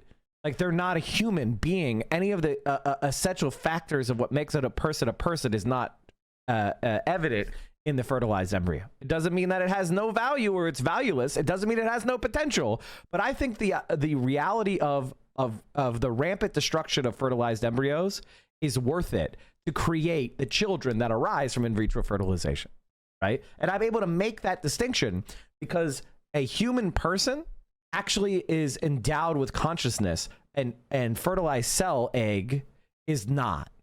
All right. And it's there is a point in the development of an embryo or a fetus where it's starting to become more and more moral weight might be attached. Right. And that is a question of societal consensus. That's a question that might change over time as we learn more things. But the idea that most abortions are not relevant to that question of like a third trimester development. Most abortions happen in the first trimester. And in fact, if we made abortion legal, if we made abortion part of a reproductive health care that every person was entitled to on demand for free, we would have almost no late-term abortions. Human life in a tree, correct? Right, correct. Okay. So it's human life.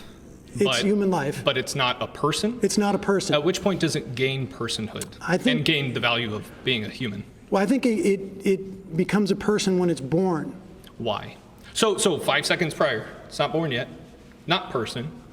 5 seconds after exits the birth canal, person. Is there a magical quality to the birth canal? What is that? The person becomes separate from the host that has been that it's been growing inside. Okay, so would you assign that to other human beings that are attached to things? Like, for instance, if I'm attached to a machine, am I a machine now? Am I part of that machine, or am I still a human life? Well, see, the thing is, when you're, for example, in a hospital, you're a human being who has consciousness and continuity and relationships. Your personhood has existed for a long time. You don't lose your personhood just because you then become dependent upon a machine to sustain life, right? Like, your personhood had already been developed when you were born. You don't just like lose it. But however, if you become brain dead, you do, right? Like, you might have a human body that was being sustained by a machine, but they were brain dead. So you could turn the machine off and you haven't committed murder because the person has gone, Do you understand? And also, and this is another thing, a person might even still have consciousness, but decide they would suspend treatment. Like, say that all parts of my body work really well, except for my lungs, and I'm on a breathing machine, and I elect to turn off the breathing machine. You did not kill me. You did not murder me. I will die as a natural consequence of that. But but that's not murder. I have it, that is not a legally prescribed act. Withholding treatment is a decision that I get to make as part of my own bodily autonomy. Just like I could refuse chemotherapy, I could refuse surgery, I could refuse a blood transfusion, I could refuse all that because I have bodily autonomy. I just need support in order to stay alive.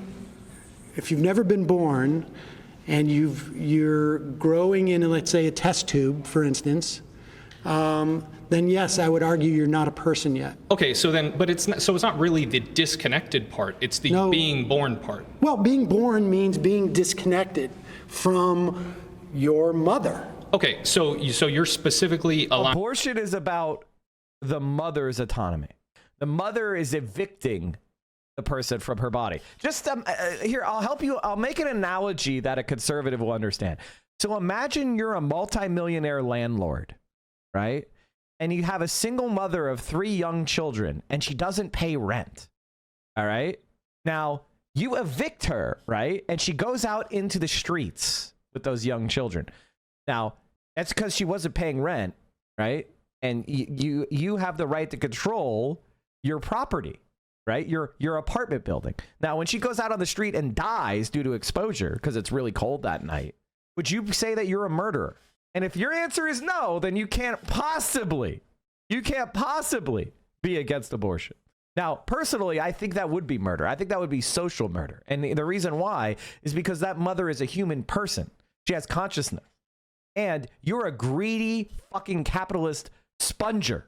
And you have too much. You have property that you shouldn't have. You're extracting value from people without actually producing any value because you're an asset owner. So I think she should actually be entitled to have a home. Whereas, you occupying part of her body, I would be against it. I think for guys like this, I think the best analogy for him would be, what if somebody has kidney failure and I decide to just connect them to your body? I take an artificial, I take a tube, I connect your bloodstreams. You guys have the same blood type, so this is not a problem. And you're required to keep that person connected to you so they can clean their blood with your functional kidneys, right? And then you send good, healthy, clean blood into their body. Now, if you disconnect them, they're going to die, right? Would you be in favor of me mandating that on you? I mean, it's a human person. It's a human life. Having the quality of being birthed as what makes someone a person. Person within the context of our society and civilization. So just in our society, you wouldn't say that objectively that's a person. You would say that we just decide that it's a person because it's birth. Yeah, rights we give to persons. Yeah. Okay, so I guess that's an interesting kind of definition. This is kind of the basic 101 level understanding of these concepts that you would get in high school. At least I did. Now, I went to a public high school. All right. Maybe public high schools aren't like this anymore. But when I was in high school, we had these conversations. We literally talked about the concepts of personhood. We talked about we talked about the pro-life position, the pro-choice position. We were able to research it. We had to present them. We had to understand it. Now, this was a public high school, so I don't know how it works on Catholic conservative school. Of what human life and specifically personhood well, no, is. I don't. I'm conceding that it's human life, but that you're not a person until you're born, and you do not have the same rights that we would give. Look, we have rights about cruelty to animals, for instance, right? But they're not persons within the context of our society. I'm not saying that they are, but specifically, it seems like you're just kind of saying, oh, it's a person when it's born, but you're not actually providing any consistent reason for that. You're just saying it just is a person. I'm saying that on some level, there's a certain amount of arbitrariness as to when we give rights. One could say, do you say it's at conception? Sure, yeah. So IVF, in other words, would have to be illegal under your principle, because I mean, I'm not sure that I would agree with IVF in that case. It really depends on the particulars in that case, but I believe. Well, what do you mean the particulars in that case? Well, so for instance, at conception, you would still be a human life, but that doesn't necessarily mean that the fertilized egg attached to the uterine wall. So it's not a person. It's a human life, but it's not a person. Okay, you figured it out. Yay! You figured it out. You figured it out, guys. You figured it out. That's arbitrary. What's up? Gotcha. All right. Is it human life for you, or what? It's human life, yeah. Okay, so human life should be protected. Yes. Okay, so IVF. Yeah, I would say that. So IVF should be illegal under your rubric. No. So they're human lives, correct? The IVF is when the egg and the sperm in that and then they're supplanted. Yes. Is it when is it human life? As soon as it has unique human DNA, that's a human life. Okay. So it's a new human, correct? Now, in the IVF process, there's stuff that gets thrown out. Like, yes. You would consider that murder. I'm not even defending IVF or going against it. I'm specifically saying abortion. That was my claim, right? I'm not going to argue IVF. But isn't that abortion under your principle? I would say if you get rid of human life after conception, I don't think that's moral. I'm not going to argue the IVF particulars because that's not what my claim was, right? When we're talking about laws, right? Because you want to outlaw abortion. Yes. Correct? Okay. When we're talking about laws, it's not just morality when we form public policy around and create laws. Not just, but it should be moral, correct? Well, I mean, I think like your definition. Moral is how do we determine which morality? Democratic consensus, right? We have a morality. And we use democratic consensus to kind of derive that. Of what, it doesn't mean that it's actually what moral is. Like, for example, the Holocaust was legal. Slavery was legal. Racial discrimination and segregation was legal. Women in second class as chattel of their husbands was legal. Marital rape was legal. So, like, child labor was legal. Like, what do you, like all sorts of evil shit was legal.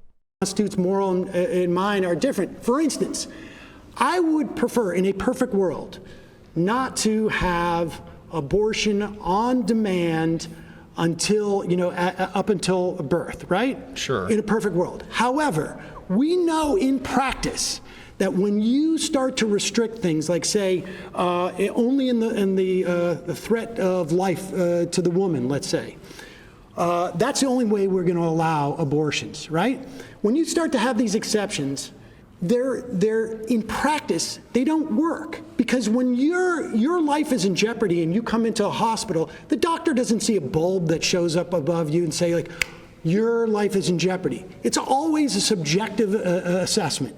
And what does life in jeopardy, hold on, what does life in jeopardy mean? Does it mean a 30% chance of death? Does it mean a 50%, a 70%, or a 20%? That's why we now have women who are dying, because doctors are afraid to perform abortions on them. That's true. Are you referencing just because some doctors misread plain text doesn't mean that that it's when you all of a sudden that life is less valuable or more valuable? No. It means that you are subjecting the woman to more risk, and it's impossible. These exceptions are they're canards. No, when you oppose a law, it is not just about morality, it's in practice. Sure, in practice, I understand that. You cannot do this without sacrificing women's lives because what about of your the unborn morality. Children, though? Because let's go back to your born unborn thing. children so let's are say not persons, you have a 9-month, and the mother has more rights, in my mind, than the unborn child. Yeah, that's a claim that you can make. But so a 9-month birthed child, or just 9 months and just now born, it's a newborn baby. A 5-month could be emergency C-section and could be birthed, right? Let's say they don't do that. What's the difference between the arbitrary choice of taking that child out of the womb at 6 months? So here's the thing: are you going to provide universal health care for all premature babies now? I thought that was rape slavery or whatever the fuck conservatives said. Are you going to provide intensive incubator, the NICU coverage for every American now? Is that what's happening? Because if the answer is you're not, then then no one's paying for it, so it doesn't happen. And then you think that's a justified death. Like you get like, what are you talking about, man? We take all children. No, what I'm out saying. of 5 No, what I'm months. saying is that the personhood just because of birth runs into a problem where it starts to say, All right, guys. well, I hate to do it, but I got to do it. I'm sorry. That's time. Okay. Hey.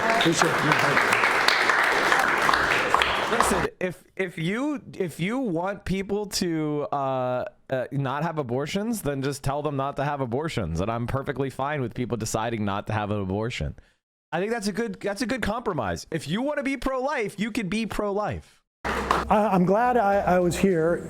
It was interesting. It was, I know my questions were more sort of policy oriented, I think, than maybe folks anticipated here, and I was a little bit surprised that there wasn't many people here who could address the policies. They were very, very sure of themselves as to why they voted for Trump, but a lot of it was sort of not material in any way. So there was stuff that conservatives were saying today that I fundamentally disagreed with my entire heart, but at the end of the day, we're still part of the conservative movement. So I think there are people that I disagreed with, there are people that I completely did agree with, but the cool thing about this new conservative movement and the people here today is it's people from all different walks of life sharing their perspective. I don't think Sam had any, like, at least when I was speaking to him, I don't think Sam really had great responses because the reality is not on his side. The guy who thinks that the deficit went down due to the tax cuts is not living in reality. I don't think socialism works. I think social programs can be good up to a certain extent, but we are very socialist. By the way, whenever a conservative says social programs work up to a certain extent, they've already surrendered. They've already surrendered. Like that's actually intellectually, they've already surrendered the entire fight, because then it just becomes a conversation about what they personally think is a good program or not. In which case, we're already talking about the validity of programs as an idea. We're already talking about democracy as the source of the information about which programs we fund and which one we don't. So they've already given up all of the argument. Socialism doesn't work, but whenever you bring up a program I like, I'm going to say that's not socialism. You've already given up the whole fight, man. As a nation, and yeah, I mean, I'll just say it again. Socialism does not work. Sorry. Wish it did. I think debate is healthy, and I think it helps viewers sort of clarify why certain people support certain things, and it gives an opportunity, I think, to both have fun and drama and maybe learn some stuff. So that's always a good thing. Wow. Wow. The Dow Jones is crashing? Come on!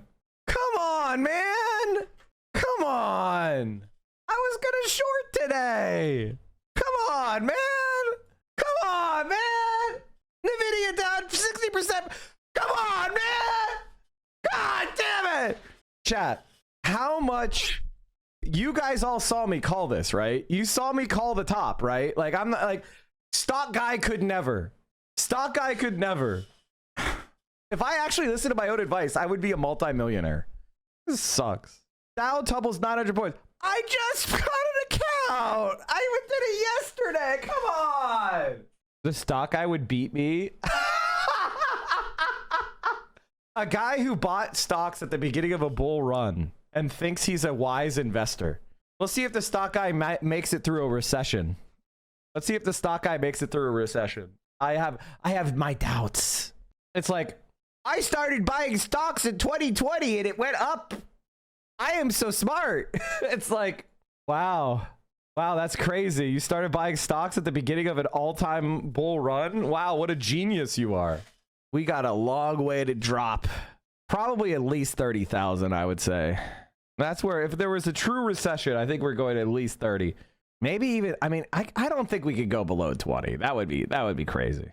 If you try hard enough, you could blame this on VO. They technically did tell you to get your puts. Not too late to short. Of course it's not too late to short. It's just right now, the way things work, chat, is there's called implied volatility. This is what I'm yelling about, right? Do you see how the VIX is at 28 Now when I try to buy puts, if I try to buy options, the implied volatility means the premium is going to be a lot higher. So for me to like make money off of just like a straight direction play, I would have to really get it right. So like I'd have to make, that's why I'm yelling, because it's like, even if I tried to short, I mean, I've already missed 900 points of drop, which is crazy a lot. You know, 2% is a big drop. I think if I said if the VIX hits 30, we're locked into a recession. No, it's just commonly what happens in recessions. Like when you see like VIX 30, like when you see the VIX rise like above 30, that's the danger zone of like, oh, recession is probable. Like, do you see this? The 2008, they got up to 44. The high was 57 intraday.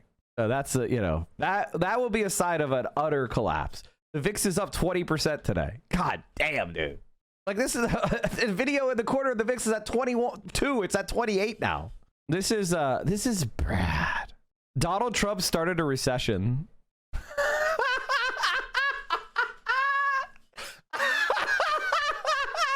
is fine. Oh, I'm laughing, but guys, don't be happy. Don't be happy. God knows how bad this is going to get. I'm just laughing because it's so funny to watch conservatism just get effectively proven wrong instantly. All right, chat. Let's move on to our next thing I wanted to cover, which is the John Oliver on Last Week Tonight. He just did a new one last night for ICE detention. Let's watch this. By a long straddle spread, it's IV neutral. Again, but the problem is with that is you have to have an even bigger change.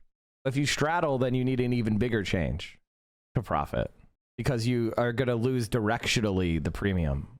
So you're going to lose money on your call. So for you to make money on your put, then the put has to... Are you fucking asking a Twitch streamer for financial advice? Are you asking a financial... the only thing I've said is I think that I really want to, you know, do stuff for myself. I would never, and I didn't do it. So you're going to listen to someone who didn't do the thing they said they wanted to do? Who the fuck are you? Are you okay? I was dead right about the shit, but I didn't actually do it. That was supposedly centers of gang activity only for I am not your financial advisor. Don't listen to me. You know what? Here's what you should do. You want advice? Go listen to what the most boring advice is. Hate to be that guy, but what? What are you trying to say? Have you thought about not cursing so much? It's hard to listen to with my 2-year-old here. She's starting to repeat words she hears. You know, honestly, I do feel like we could all listen to our grandmas and try to throw less F-bombs around. I don't think that's a crazy request.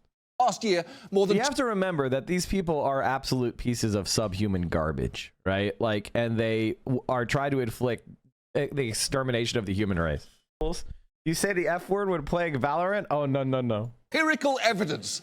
You should be like me. Don't tilt. Tilt control is the single best way you can improve your gaming. It's true. If you want to be a good, like, the single best way to improve your gaming is tilt control. All of that tonight, let's talk about ICE detention facilities and try and answer a few basic questions. What is this, Pitbull? Okay, tilt means getting baby mad because you lost your video game. That's what we mean. Same thing with like playing poker or a card game. If you get baby mad because you lose in a game, then you're going to become worse. Just learning how to take adversity and remaining calm will make you a much... Surgery nose is a bane on the human race. Plastic surgery nose is a bane. I hate it. Like, what did they do to this poor woman?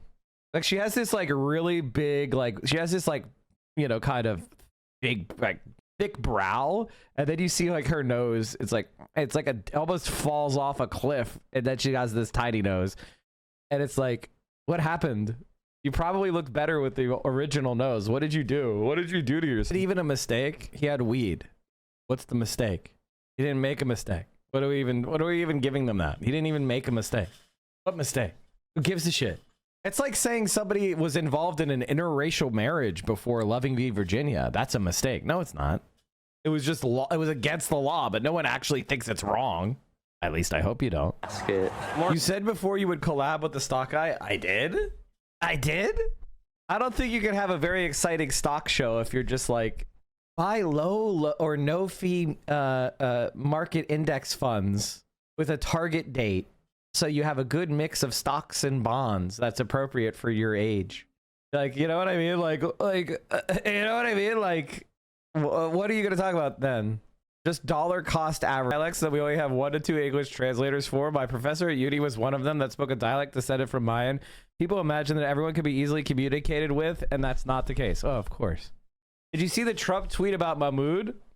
Following my previously signed executive orders, ICE proudly apprehended and detained Mahmoud Khalil, a radical foreign pro-Hamas student on the campus of Columbia University. This is the first arrest of many to come. We know there are more students at Columbia and other universities across the country who have engaged in pro-terrorist, anti-Semitic, anti-American activity, and the Trump administration will not tolerate it. Many are not students. They are paid agitators. We will find, apprehend, and deport these terrorist sympathizers from our country, never to return again. If you support terrorism, including slaughtering of innocent men, women, and children, your presence in our is contrary to our national and foreign policy interests, and you are not welcome here. We expect every one of America's colleges and universities to comply. Thank you. And this, ladies and gentlemen, has always been the status quo. Shalom Mahmoud. Wow, I can't believe spending more money on ICE has not worked out for our domestic civil liberties. I can't believe that Biden's expansion of ICE has not redounded well. I can't believe that liberals voted for the Lincoln Riley. It's very important to understand, like, if you're pissed off about this kind of stuff, you have to understand that Joe Biden is your enemy as well.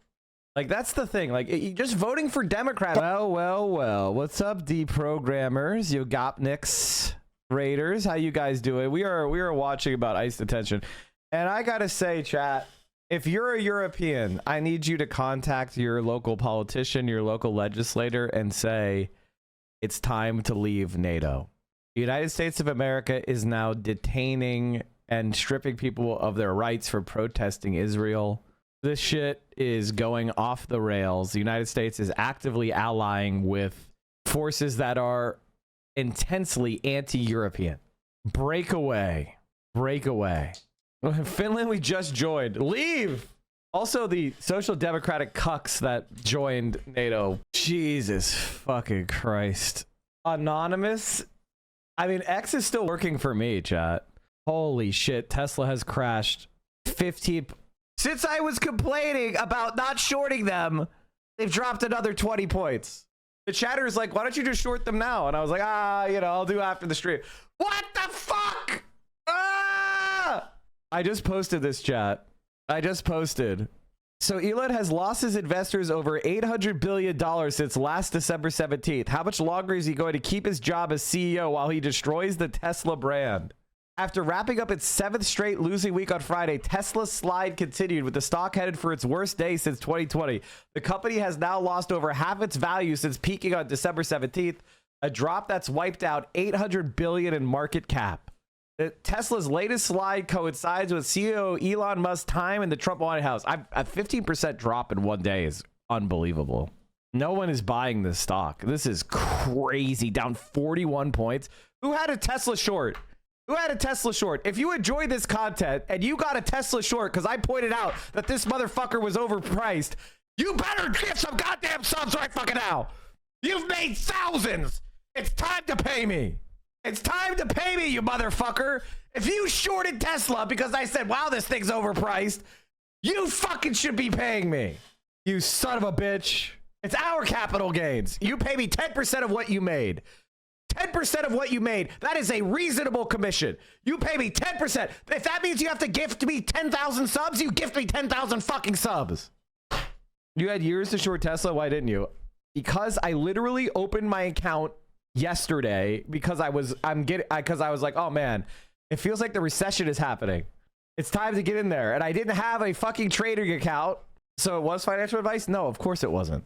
I want to live in the world where it's not financial advice, but I also get money when you win. So when you lose, it's not my problem, but when you win, I get 10%. That's called being a hedge fund advisor. That's how it works on Wall Street. On Wall Street, that's how it works. When you win, I get 10%. When you lose, sorry, bitch. That's called risk. That's how it works. Your first time with the financial advice, although I'm not giving you any, because the reason why I'm not giving you financial advice is because I'm not aware of your personal individual risk tolerance and circumstances. So I can't give you financial advice because I don't have a fiduciary duty and I'm not aware of your individualized circumstances. So anything I say isn't applicable to you.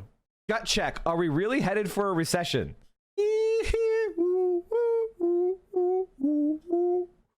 This is so fucking awesome, dude.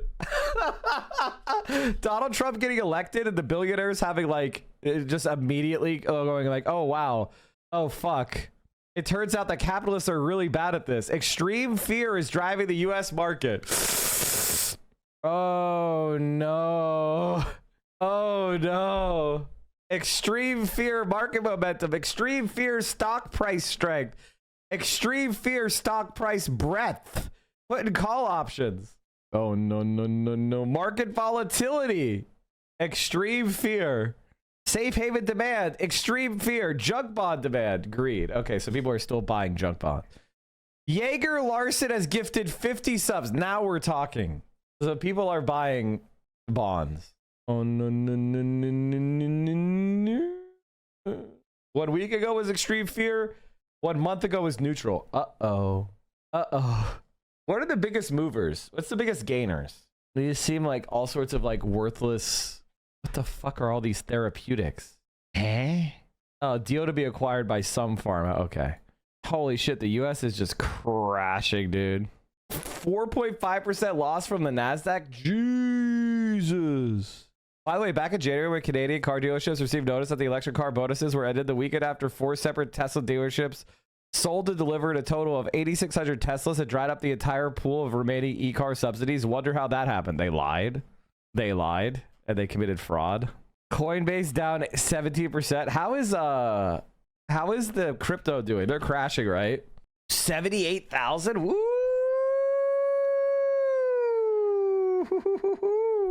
So they gave up the entire Trump bump.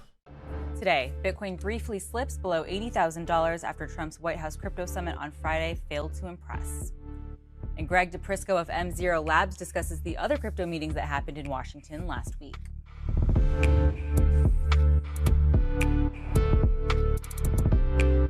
Welcome to CNBC's Crypto World. I'm Tanea McKeel. Bitcoin struggling to hold above the $80,000 level as we kick off the week. The cryptocurrency briefly dropped to its lowest level since November after prices struggled through the weekend. As of noon Eastern, Bitcoin traded right at $80,000. Meanwhile, Ether traded just above $2,000 and XRP traded at $212. Crypto ETFs just registered their 4th week in a row of outflows led by Fidelity's FBTC. According to CoinShares data, crypto funds saw $867 million in outflows last week, bringing its total outflows during the 4-week period to $4.75 billion. Most of the bearishness came from the U.S., where investors pulled out $922 million last week. Other regions, particularly Switzerland, Canada, and Germany, saw a buying opportunity. Okay, let's talk about the top stories. President Trump held the first crypto policy summit at the White House. Oh man, that's so great. I want to see, is there any, I want to see some live stream. Come on. Aw. I want to see them crying. I want to see them crying. Burning their Cybertrucks to get insurance money.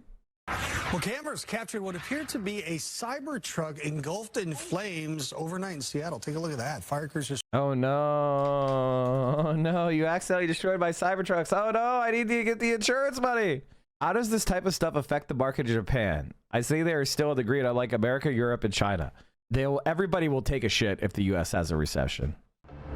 Chair and CEO Peter Orszag, also OMB director under President Obama, recently co-authored. Yeah, guys, thank you so much for all the support. Remember, we have a hype trade going on, so the top sub gifter and the top bit donor get the hype trade conductor badge right now. So for as little as 200 bits, you can get the golden locomotive next to your name. Sub, resub, Twitch Prime sub, you get a hype chest. So now is the best time to support the stream. Right now. You can do it, chat. I believe. Opinion piece in the Council on Foreign Relations magazine about energy addition. Peter, thank you. We're going to get to all that in just a second. Listen, you're a finance guy too. Markets are getting destroyed. Can I just get your take on what's happening with the stock market before we dive into the energy stuff? Yeah, I think this is pretty simple, which is the underlying fundamentals of the economy are really strong. There is unfortunately a huge amount of uncertainty right now that is affecting boardrooms and investors. And I think people could understand tension with China. It's Canada, Mexico, and Europe that is confusing. So the good news is this is a choice. If those issues were resolved in the near term, the underlying fundamentals are really strong. I think we'll get back to a much more auspicious market and economy.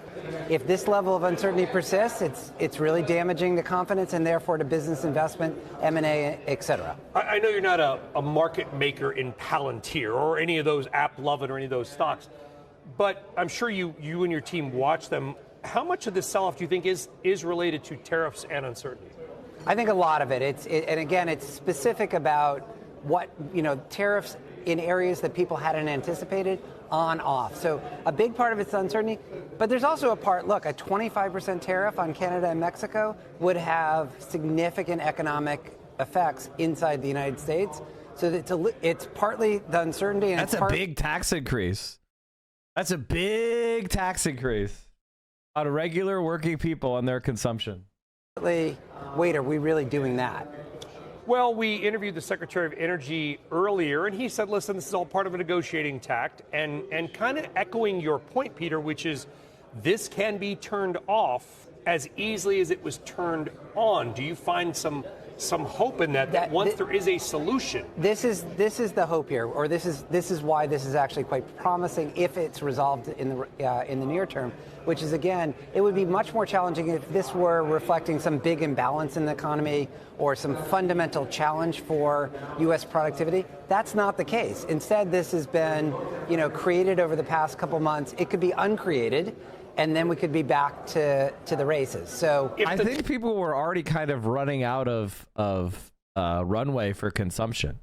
I thought debt levels and savings were like dropping pretty significantly, and we were seeing low demand for housing, like, low mortgages.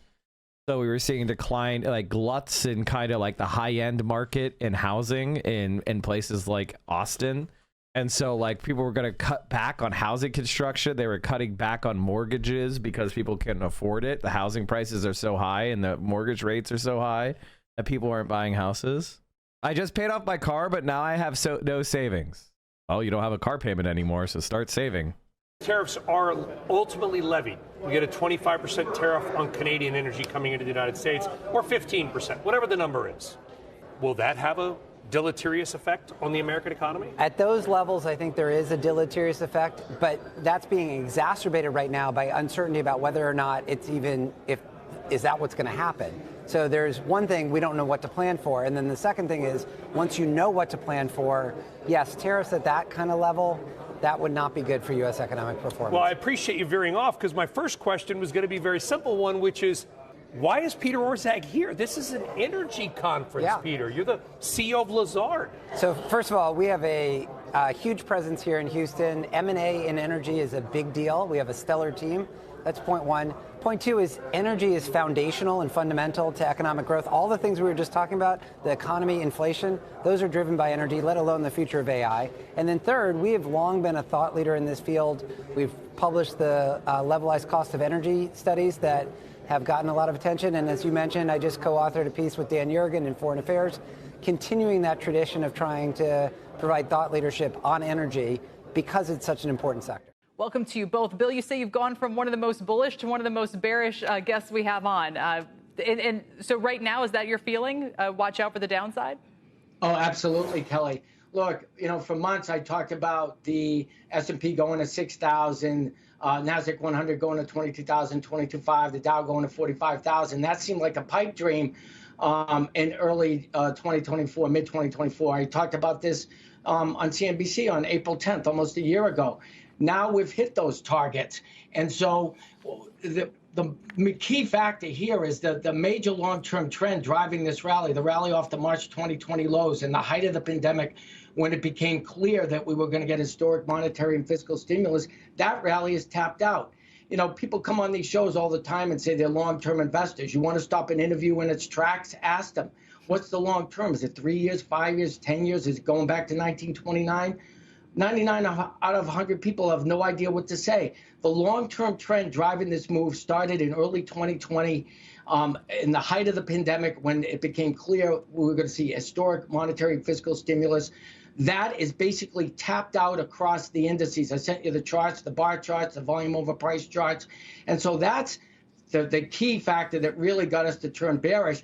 The second thing that, we didn't anticipate until the last several months is the Trump administration. Every policy they have, whether it's tariffs, mass deportations, extension of the 2017 tax cuts, they all either hurt the economy, stoke inflation, or both. So you have the major long-term trend topping out, 5-year trend topping out, and you have a catastrophically incompetent administration in the White House. And the bottom line of all this is that we've only started this. We'll be lucky if we get out of this top to bottom only down 20%. I think eventually across the indices, Dow, S&P, NASDAQ 100 will end up being down 25% before it's all done. Before I bring Victoria in to see if she agrees, disagrees, what have you, Bill. Oh, that's great to hear. It's so funny when capitalists are... This is why I like to watch the business press, because capitalists just get to... They're not spending their time on rhetoric, right? They're talking about, hey, he's fucking us up because he's not going to, spend money on shit that's going to make us richer.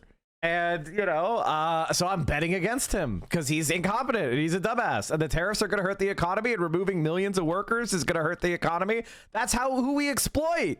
How do you think we make money? We exploit the dumb workers. And the workers are getting deported. That means 10 million people less to exploit. It's going to hurt the economy. It's very simple. The most Marxist analysis you're going to hear is from the business class talking to each other. When they don't have to lie to you, when they're talking to each other about real shit, suddenly they believe in insider trading. Suddenly they believe in, the economy. Well, if I'm truly a long-term investor, if I have 20 years, do I care? You care, Kelly. I mean, our clients, we advise some of the biggest hedge funds, mutual fund complexes, banks, pension funds all over the world. So for our clients, it's enormous and very important to be able to avoid this. And I think even for the average person watching the show, I think we had great years in 2023, 2024. It's not anything very esoteric. Take some money off the table. You'll be able to deploy that capital at much better levels later in the year. But right now, Trump is taking us not only into a trade war, but into a full-blown recession. And I think the mistake people are making is that we've been spoiled with these V-bottoms. We go down 10 or 12% and go right back up. This is not going to be like that. I recently discovered Richard Wolff, a Marxist economist teacher. Do you know of him? Your thoughts? Have you ever typed DSA Wolff? Be in for a much deeper drawdown, and I think something that's going to last a significant amount of time. Yeah, again, that's ahead of where, most of the sort of the economists you talk to, even the bearish ones, are kind of in the camp of, okay, we only grow 1.5%. I haven't seen any recession calls yet, but to your point, it's the market's job to try to discount that ahead of time. Victoria, jump in here. I'm not quite that bearish. I think what's been done can also be undone very quickly. And so markets have been repricing in a very friendly, business-friendly Trump administration into, no, this is a Trump administration trying to fix, very long-term problems that may take some undoing. And any time that you have all of this commentary about, oh, the economy might be rolling over, that we have all these dislocations or a little bit of turbulence, all of that means they are expecting things to get worse before it gets better. So I fully agree this could be worse before it gets better, but it's happening so fast. It's washing out so fast. Historically, when it's this hard and fast on the down, it does snap back in a V-shaped recovery. I do disagree a little bit on that. A little bit in Yardini's camp, he was talking about, hey, this is going down so fast, it likely could come back up. But right now there is absolutely downside risk because everything is bad news. And that is trickling through. We're seeing it in consumer sentiment. We're seeing it in Atlanta GDP now. We're seeing it in earnings revisions are moving lower. And to me, that's the most concerning thing. What does this do to profit growth? And if we really do see earnings revised lower and no longer hitting profit growth, then that becomes a little bit more concerning to me that, hey, this is serious. This isn't just a sentiment sell-off. This is an actually, truly, companies will be making less profits next year or less profits in the back half of the year than they are making now. For now, that remains intact and yet to be seen the effect on earnings. But we are having to rapidly reprice, like this market is, that tariffs are here to stay. And this administration may be sucking back public spending, which the federal government is about 23% of GDP is federal government spending. But again, the House and Senate aren't really cutting that much from the budget. And so we have to go around and say, what's actually going to be implemented? Where do tariffs land? For me right now, it is a little bit of a harsh knee jerk. And there's not everything's broken. If you're paying defense, if you have your dividend stocks, you're looking around the market beyond the Magnificent Seven meltdown, it isn't horrible. It feels horrible because you've got stocks like Tesla that let us up that are absolutely cratering right now. But the broader market, while it's down, is not necessarily this complete washout.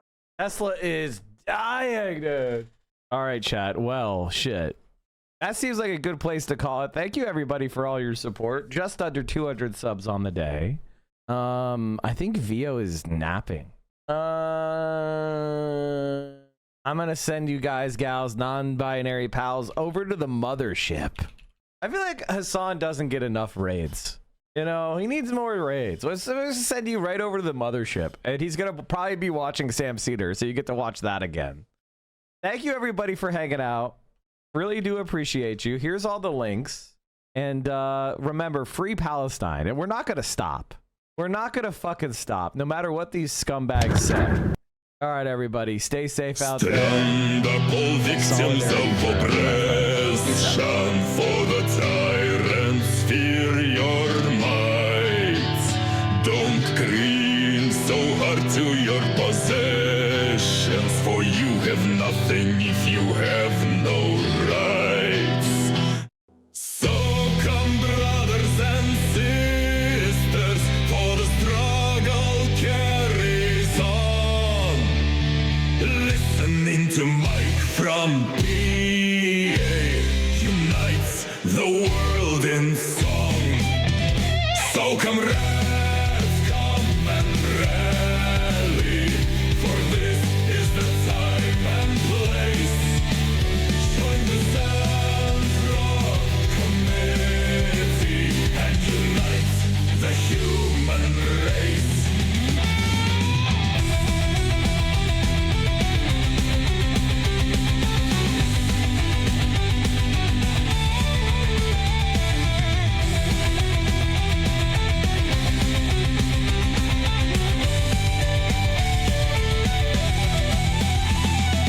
Break down the billionaire system. Bring down the bourgeoisie. To see the end of capitalism, we must set Luigi free. Demand that health care be provided, as well as housing and food security. We'll build high-speed rails and revolutions with heads of billionaires and solidarity.